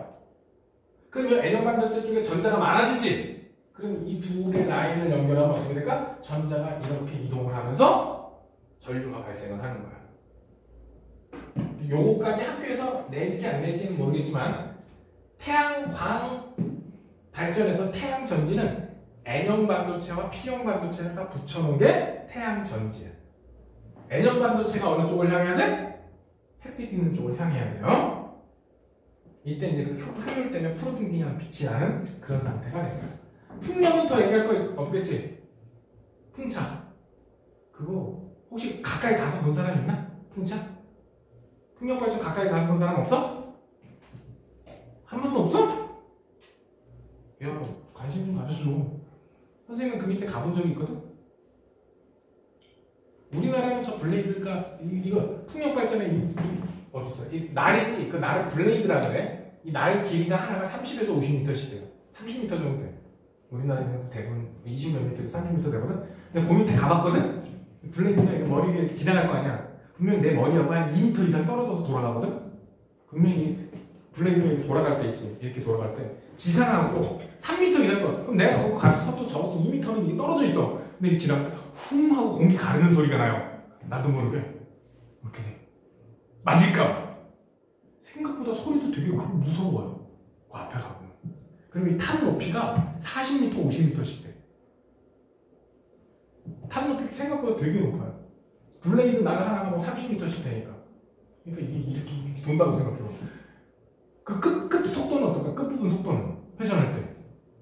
엄청 빠르겠지? 그거 맞으면 잘려요. 그거 맞으면 진짜 이거 잘린다고. 돌아가는 속도가 생각보다 엄청 빨라요. 그러니까 공기 가르는 소리가 나. 웅웅 소리가. 그래서 그 풍력발전단지 근처 가면 생각보다 되게 시끄러워요. 나 놀랬어. 조용할 줄 알았거든? 맨날 화면에서만 보다 실제로 갔는데 쿵쿵 소리가 들려서 되게 놀랐었어요. 풍력발전은 솔직히 장소만 섭외를 하잖아. 그러면 금방 지어 올릴 수가 있는 게 풍력발전단지야. 쌤, 화장실 갔다 갔다 와. 야, 아빠님이 쉬어간다고 5분만 쉬었다 하자. 나 5분밖에 안 쉬어요. 내 마음이. 자, 다음 수력발전. 수력발전은 댐을 쌓아야 돼요. 댐을 쌓아서 위치 에너지를 만들어주는 게 시작이에요. 얘들아, 댐 높이가 충주댐 같은 경우는 100 몇십 미터 이래요. 이 높이가. 우리나라 충주댐이 우리나라에서 두 번째로 큰 댐인가 그렇거든? 선생님 초등학교 때 만들어진 게 충주댐이야. 그래서 초등학교 몇 학년 때더라? 2학년 때인가 3학년 때인가 충주댐이 딱 완성되니까 우리 반에 6명이 전화 왔어. 댐을 만드니까 물에 잠길 거 아니야 동네가. 그 동네에 있는 애들이 여러 학교로 전화를 갔겠지? 우리 반에만 6명 왔어. 우리 학교 전체적으로 보면 한 6, 70명 온 것 같아. 한 학년당 한 거의 10명씩 왔거든요. 한 학년당. 근데 선생님 학년이 좀 유독 많이 왔던 걸로 기억해. 우리 반에만 6명이 들어왔어요. 우리 반에만. 선생님도 전화 갔는데. 그래서 원래 그 학교 다니던 애들이 그래. 여름방학이 끝나고 학교 갔더니 갑자기 한 17명이 우르르 전화가 왔대. 2학년이 되니까 다시 17명이 우르르 전화가 왔대. 자기 1, 2학년 때 기억은 전화는 이렇게 우르르 몰려서 다니는 건 줄 알았다고. 그게 한 학교는 군부대 때문에 우리 학교는 없어져가지고 전화를 온 거고, 애들이 우르르 전화 온 거는 충주댐이 완성되면서 동네가 스몰되니까, 학교도 스몰되고 동네가 스몰되니까 그 학교들이 전부 다 어떻게 돼? 학교가 하나가 잠기는 것도 아니고 몇 개가 잠겼으니 다 전화가 가야 되겠지? 그래서 그런 케이스였구나. 즉 수력 발전은 문제가 있어요. 생태계에 심각한 파괴가 있습니다. 댐을 쌓아서 물을 가야지 수물 지구가 생각보다 되게 넓기 때문에 그래서 생태계 파괴가 심각합니다. 그래서 요즘 수력 발전도 쉽게 못 만드는 거예요. 그 다음에 조력. 우리나라 서해안은 조수간만의 차가 커서 조력 발전에 유리하다라고 초등학교 4학년 책부터 써 있었어요. 나 초딩 때. 근데 완성된 건 불과 10몇 년밖에 안 되죠. 우리나라에 새만금 하나밖에 없어요. 왜냐면 조력 발전으로 하려면 바다를 막아야 되거든. 이 돈이 어마어마하게 많이 들어가. 단시간에 돈이 그렇게 투자할 수 있을 정도가 안 되는 나라는 조력 발전을 못해요. 전 세계적으로 조력 발전도 생각보다 여러 개가 아니야. 근데 그 중에 우리나라 하나가 있어. 밀물과 썰물 때 해수면의 높이 차이. 이걸 이용해서 들어올 때, 나갈 때 발전을 할 수가 있습니다. 단, 물이 바뀔 때 있지? 그 잠깐은 발전이 안 돼요. 물이 들어서 방향이 바뀔 때가 있을 거 아니야? 잠깐은 발전이 안 됩니다. 그거 가지고 하고, 조력 발전이 생각보다 발전량을 정확히 예측할 수 있어. 왜냐면 밀물이 들어오는 높이, 썰물이 빠지는 높이 있지? 이거 데이터로 되게 정확하게 돼 있거든? 그래서 발전량을 거의 정확하게 예측할 수가 있어요. 그 다음 타력 발전. 타력 발전이 뭐야? 조력 에너지는 에너지 근원이 뭐야? 달의 인력이에요. 태양과 달의 인력이야. 근데 타력 에너지는 에너지 근원이 태양입니다. 파도는 누가 만들어? 바람이 만드는 거야. 바람은 누가 만들어? 태양이 만드는 거야. 공기의 흐름에 의해서. 오케이? 타력 발전은 이런 식으로 만들어요. 바닷가 이런 데다 만들어. 그래서 파도가 올라오면 이 안에 있는 공기가 빠져나가. 파도가 내려가면 공기가 들어오고. 그래서 발전을 할 수가 있어요.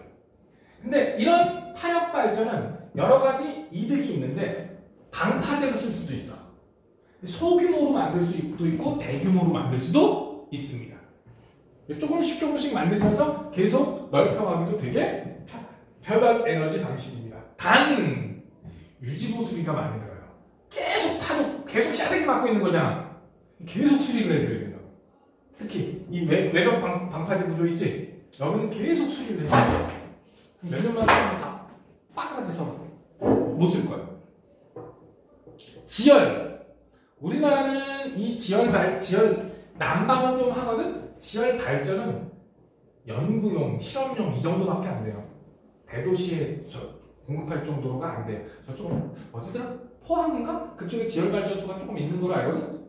근데 우리나라에서는 되게 깊게 파고 들어가도 온도가 높지 않기 때문에 야, 우리나라 온천 중에 온도 제일 높은 게 수압 50m밖에 안 돼요.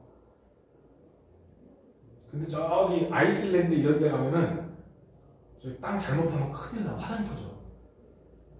그래서 그 나라는 아이슬란드는 거기는 발전량의 90%를 지열 발전소에서 한다잖아. 그 뚫다가 잘못 화산 터질 뻔했어 걔네들은 땅을 파다가 스팀 나오는 게 400도가 넘는 스팀이 나왔으니까 그걸 갖다 지열 발전하는 거야. 그래서 발전소 옆이 온천이야. 발전소 옆이 온천이야. 그래서 옆에서는 발전하고 이쪽에서는 이게 층층이 있거든. 그러니까 중간쯤에서 온천을 거뒀어. 더 위에서는 못해. 너무 뜨거워. 적당히 식은 물에 들어가서 온천을 가는 거야. 그거는 좀 부럽더라. 일본도 온천 많고 지열 발전소도 있죠. 화산이 많은 나라니까. 다른 건 몰라도 일본에는 그 온천 여행을 한번 가보고 싶어. 다른 건 몰라. 동네에 그 온천이 몇 개씩 있다며 걔네들. 그거는 한번 가보고 싶어. 이런 거 있잖아. 위에서는 눈 오는데 밑에서 뜨끈뜨끈한 물에 잠겨있는 거. 그런 거 한번 해보고 싶어. 혹시 해본 적 있나? 우리나라에는 그런 데가 없잖아. 일본에 그래서 그런 데 한번 있으면 한번 가보고 싶어. 바이오 에너지는 대부분이 뭐냐면 에탄올을 만드는 거예요.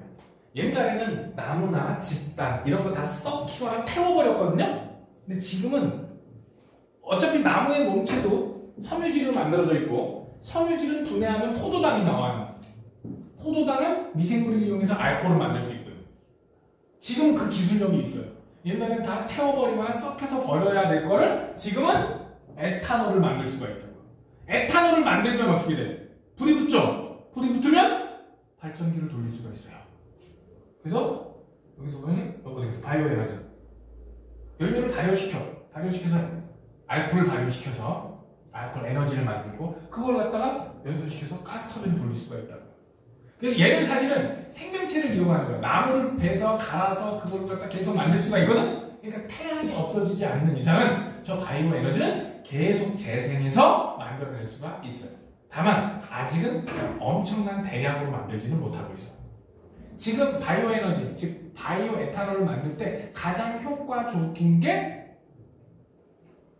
옥수수야. 옥수수 콘 있지? 그게 효과적이에요. 근데 옥수수는 어디다 쓰냐? 짐승 사료로도 많이 쓰거든요. 그러다 보니까 조금 아직 좀 대체 생물을 좀 개발을 해야 돼. 그 대체 생물 중에 좀 인기 있는 게 녹조, 홍조. 그 바다에 부영향하면 녹조, 홍조 생기는 거 있지? 그거 갖다가도 이거는 일부 에탄올을 뽑아낼 수가 있다고요. 에탄올뿐 아니라 디젤 기관에 들어가는 그 디젤유 있지? 경유라고 부르는 거. 그것도 뽑아낼 수 있다 그래요. 그 다음에 폐기물 에너지. 이건 쓰레기 연소할 때 나오는 그 열. 쓰레기 매립이 안 되지만 소각시켜야 될 것들이 있지. 응? 쓰레기 중에서는 매립 쓰레기가 있고 소각 쓰레기가 있잖아요. 저 소각 쓰레기. 소각할 때는 발전기를 요즘은 의무적으로 쓰레기 소각할 때는 발전기를 같이 돌립니다. 쓰레기를 소각할 때 의무적으로 같이 돌립니다. 근데 소각을 많이 하면 될까 안 될까? 쓰레기를 소각하면 각종 오염물질, 유독성 물질이 나오기 때문에 소각량을 최소로 하고 있습니다. 근데 저거 태울 때 열이 발생하니까 그 열을 이용해서 발전을 일부 할 수 있습니다. 물론 양이 많을까 적을까? 적어. 근데 저 쓰레기는 계속 나올까 안 나올까? 계속 나올 거야. 계속.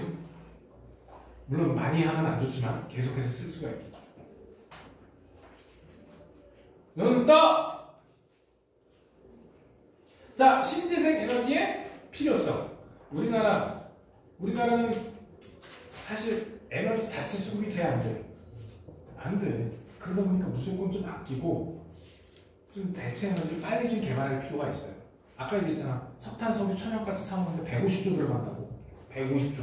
우리나라 1년 예산이 600조쯤 되는데 그거의 거의 뭐 4분의 25% 30%를 연료 사오는 데 쓴다고. 너무 아깝다는 생각 안 드냐? 그리고 화석연료는 떼면 뗄수록 지구온난화 문제 된다고. 그러니까 이 이산화탄소 문제 없는 애들, 오염 문제 없는 대체 에너지 개발이 좀 시급하죠. 그 중에서 우리나라에서 진짜 현실적인 게 이 태양광 발전이야. 아까 여기 위쪽이 뭐라 그랬어? 애정 반도체라 그랬지? 아래쪽이 피형 반도체. 즉 위쪽이 마이너스 극이고 아래쪽이 플러스 극이 되는 거예요. 전류는 어디서 어디로 흘러? 플러스에서 마이너스로 흐르지. 전자는 요 빨간 화살표는 전류야. 그러니까 아래쪽이 플러스극, 위쪽이 마이너스극. 오케이? 그러니까 위쪽이 N형 반도체, 아래쪽이 P형 반도체. 이거 N형 반도체, P형 반도체 정도는 위치 알아두셔야 돼요.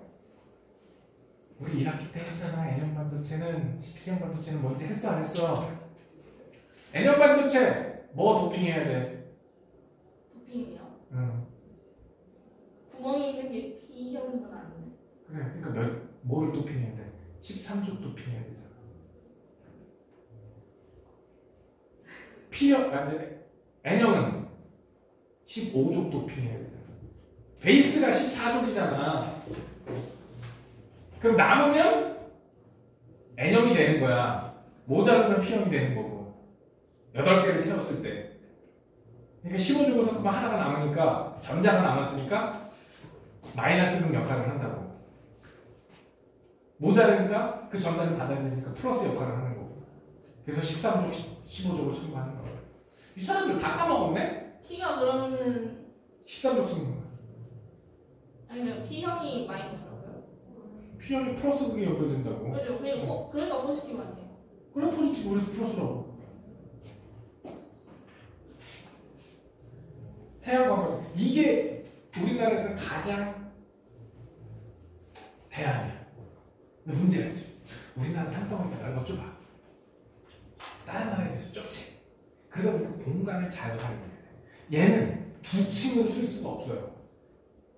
태양광 발전은 두 층이 안 돼. 그러면 남아서 그냥 방치되는 공간 중 제일 쓸만한 곳이 어디냐면 공장 지붕들이에요.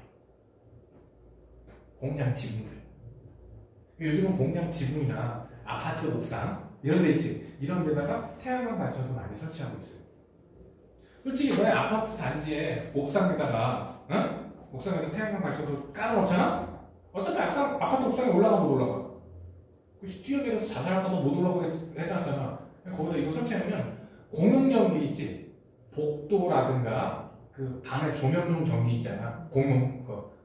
그런 거 정도는 충당이 돼요. 사실 아파트 단지에 그런 공용으로 나가는 전기료도 꽤 되거든? 그런 것만 설치해서 10년, 20년 지나가면 설치비 또 와요. 다만 초기 설치 비용이 어때? 비싸요. 가격도 성능비가 많이 나고, 그리고 저 태양 전지를 만들 때 오염물질, 반도체 만드는 거니까 비싸고 아직은 오염물질이고 만들 때는 나와. 근데 일단 설치만 되면 어떻다? 돈 들어가는 거 없어. 관리, 유지 관리만 하면 되니까. 가끔 먼지만 한 번씩 닦아주고. 문제는 본전 뽑기 전에 고장나면 아직 그 수명만큼은 안 나와. 본전을 100% 뽑기 전까지는 아직 그 수명이 유지가 안 돼요. 선생님 시골집에 가면, 우리 형님 사시는 시골집 가면은 저 판넬 2개 설치를 해놨어요. 판넬 2개를 설치해서. 그래서 봄, 가을에는 전기요금이 안 나온대. 봄, 가을에는 전기요금이 안 나온대. 여름 그 뜨거울 때 나 전기요금 7만원씩 내고 있는데 우리 형 뭐라는 줄 알아? 야, 그 에어컨 하루 종일 켜놔봤자 한 달에 2만원 나온다. 얘.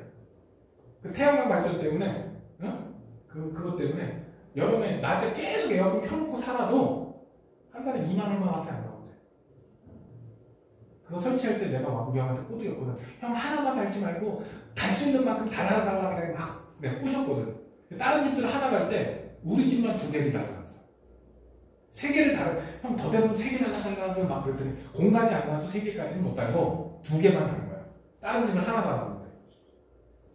그때 정부 보조금이 50%가 나오고 충주시에서 또 나와가지고 설치비 20%만 우리 형이 낸 거야.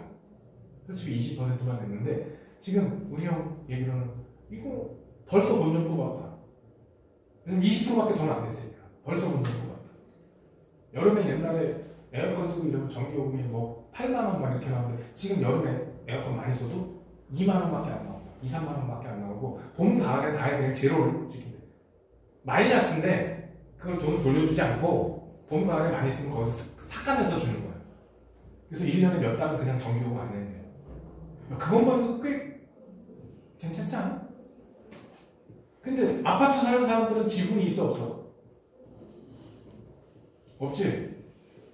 선생님 집도 있고 그 앞에 행랑채도 있거든? 그 지붕이 좀 넓어요. 그래서 행랑채 푸시고 새로 지을 때는 거기에 태양광 패널 좀 많이 붙이라고 내가 내놨거든? 근데 행랑채는 워낙 오래된 건물이고 낡아가지고 태양 패널 붙이기가 좀 그렇더만. 그래서 행랑채 푸시고 다시 할 때는 좀 많이 붙이자고 하려고.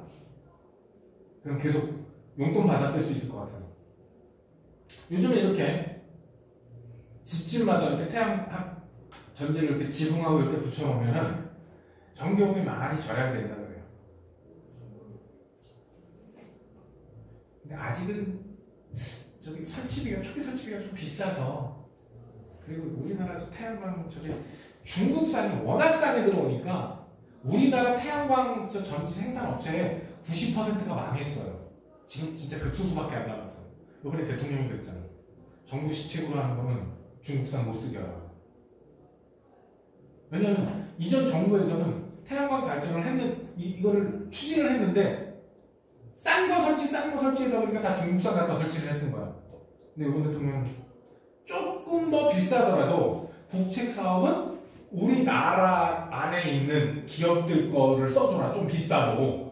그 얘기가 당연한 거 아니냐? 왜 이전 정부는 왜 중국산을 써서 내려줬지?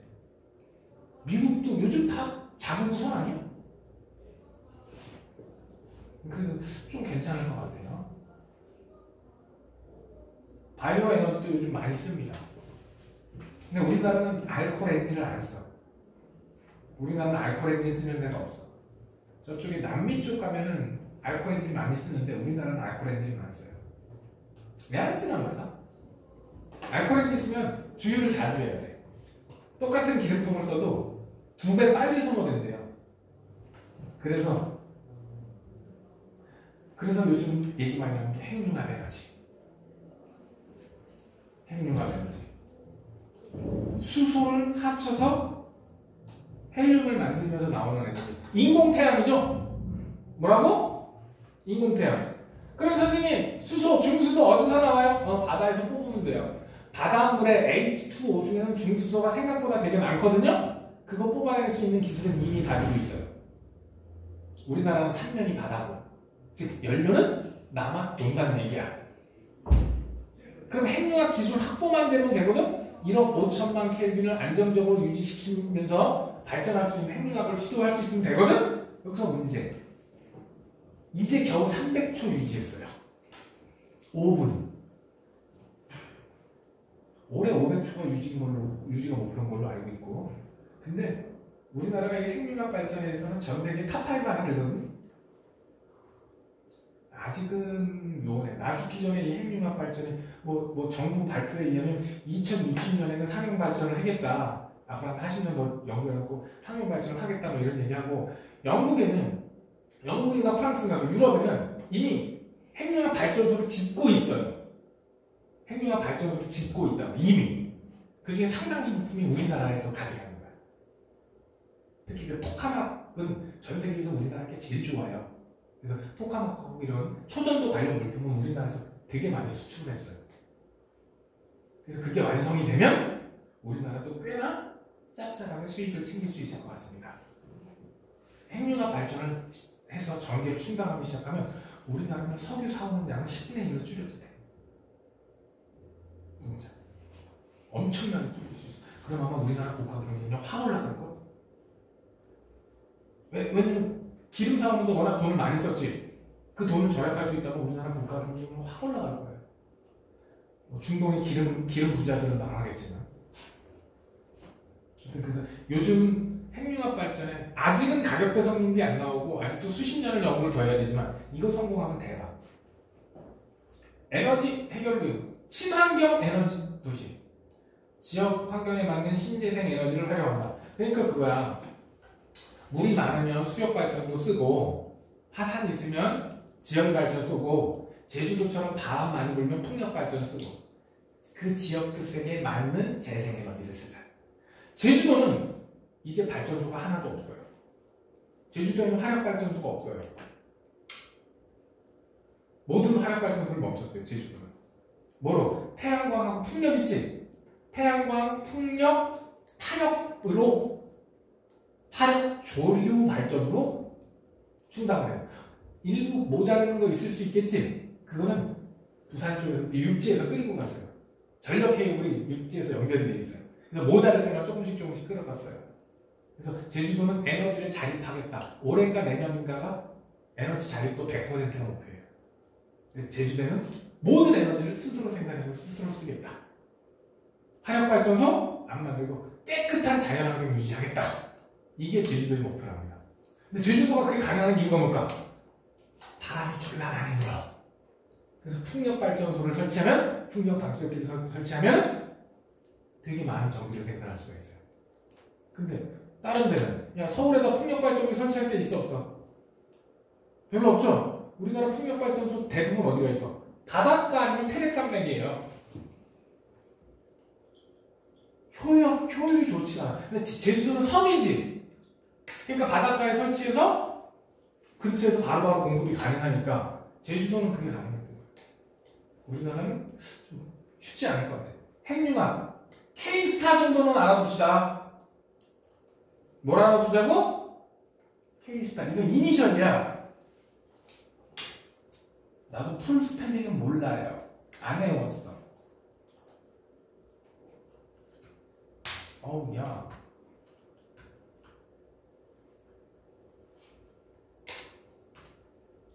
핵융합 발전.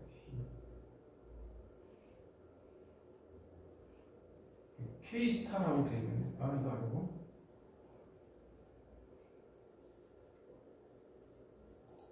나무에 키고 가자. 믿을만 하지는 않지만. 여기 보면, 이게 K스타의 투수 스펠링이에요. 이게 무슨 연구야? 핵융합 연구야, 아직. 거기에, 요 부분, 요게 토카막이라고 그러거든? 여기서 핵융합이 일어나는 시설이에요. 근데 온도가 1억 5천만 켈빈인데, 야, 1억 5천만 켈빈이 벽에 붙으면 어떤 일이 벌어질까? 순식간에 기화돼서 대폭발이 일어나요. 그러니까 원자핵이 벽에 붙으면 돼, 안 돼? 공중에 띄워야 돼. 공중에 둥둥둥 띄워야 돼. 그러다 보니까 플라즈마를 공중에 띄워서 벽으로 오면 안 되니까 굉장히 강력한 자기장으로 가운데다 몰아놔야 돼. 그러다 보니까 초전도가 필요한 거고. 그래서 우리나라가 초전도를 이용해서 토카막을 만들었어. 외국은 처음에 전자석을 이용해서 그러거든. 근데 우리는 초전도 자석을 이용해서 그걸 제어하려고 했는데 이게 제일 효과가 좋은 거예요. 그래서 외국은 지금 대부분이 토카막 방식으로 바꾸려고 해요. 혹은 연속 에너지 주사 방식 이런 것도 쓰기도 하고 여러 가지 방법이 있는데 우리나라에서는 이 토카막 도넛 모양으로 생겼는데 거기 안에서 우리 공정에서 도넛 모양으로 이렇게 띄운 상태에서 핵융합을 하는 거야. 근데 아직 불과 핵융합 300초 정도, 핵융합은 아니고 온도 유지가 300초 정도밖에 안 돼요.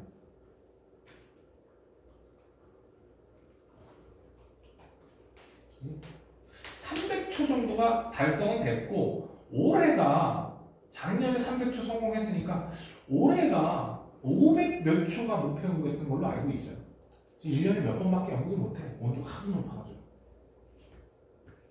그러다 보니까 당장에는 만들어진 에너지를 효율적으로 좀 쓰자. 그래서 스마트 그리드라는 게 있어요. 눈 떠! 스마트 그리드. 지금은 부산에선 전기가 남는데 서울에선 전기가 모자라고 막 이런 상황이에요. 이쪽 동네에서 전기 남고 이쪽 동네에서 모자라요. 전국적으로 경기권을 제외한 전국적으로 발전소가 퍼져 있거든? 경기도에는 발전소가 몇 군데 없어요. 다른 동네에서. 그러다 보니까 한 번 만든 전기는 무조건 없어집니다. 그럼 양쪽 다 전기가 남으면 남는 전기는 그냥 낭비야. 근데 이쪽은 남는데 이쪽은 모자라면 이쪽에서 끌어오는 거야. 근데 이게 전구 교류가 안 되면 이쪽 모자라면 이쪽에서 발전량을 늘려. 그만큼 낭비되겠지. 남는 만큼. 그러다 보니까 우리나라 같이 좁은 나라나 좁은 지역에서는 전기가 남는지 모자라는지를 실시간 감시할 수 있지.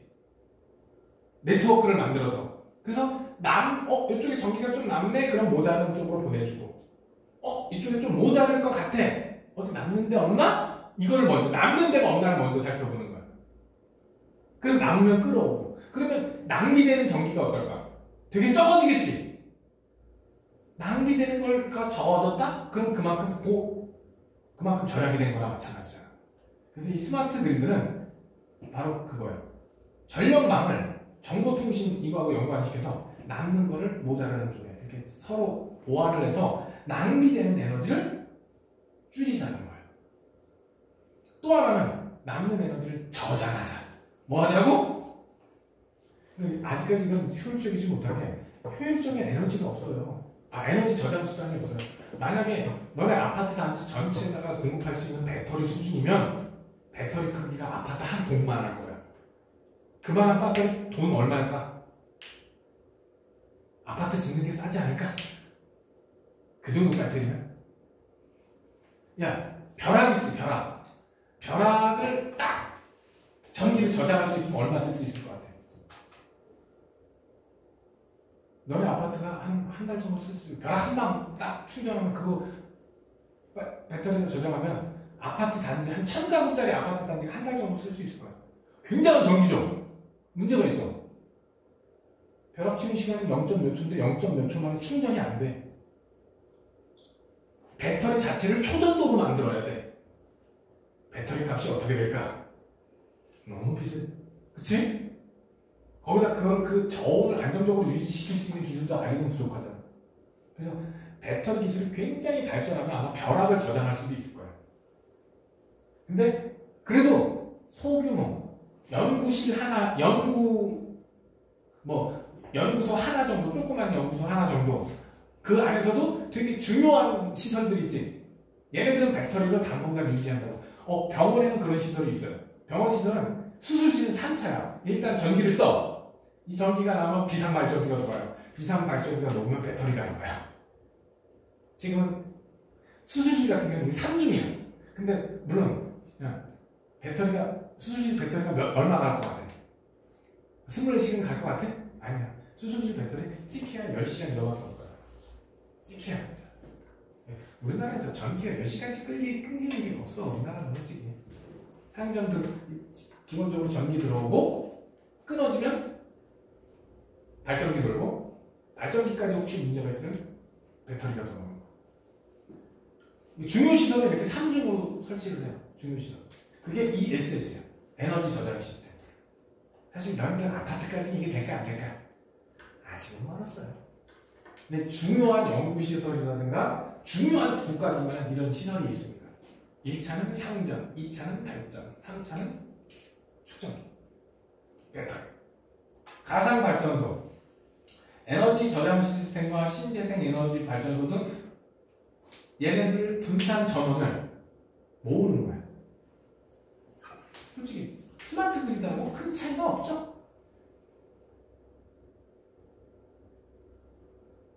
에너지 저장 시스템도 발전하면 되게 좋을 것 같은데, 그럼 벼락치고 이런 거 받아가지고 저장해놓으면 굉장히 도움이 될 것 같은데, 그 정도 저장 시설을 만들려면 어마어마한 사이즈가 나올 것 같아서 쉽지가 않을 것 같아요.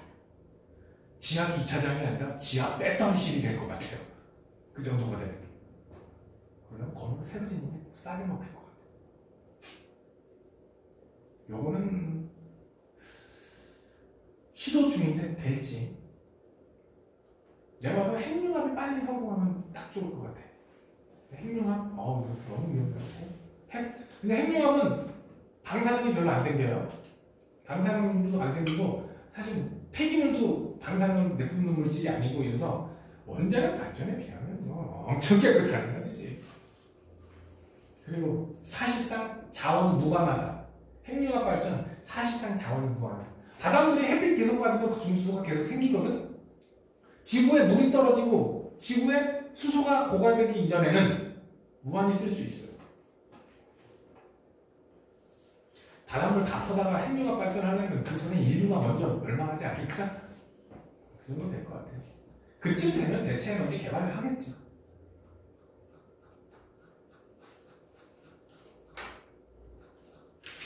그래서 단원 하나가 또 끝났어. 여기는 단층 도덕이지? 지금 수업 들어서 알겠지? 단층 도덕이고 발전 요 파트만 조금 조심하시면 큰 문제 될 게 없습니다.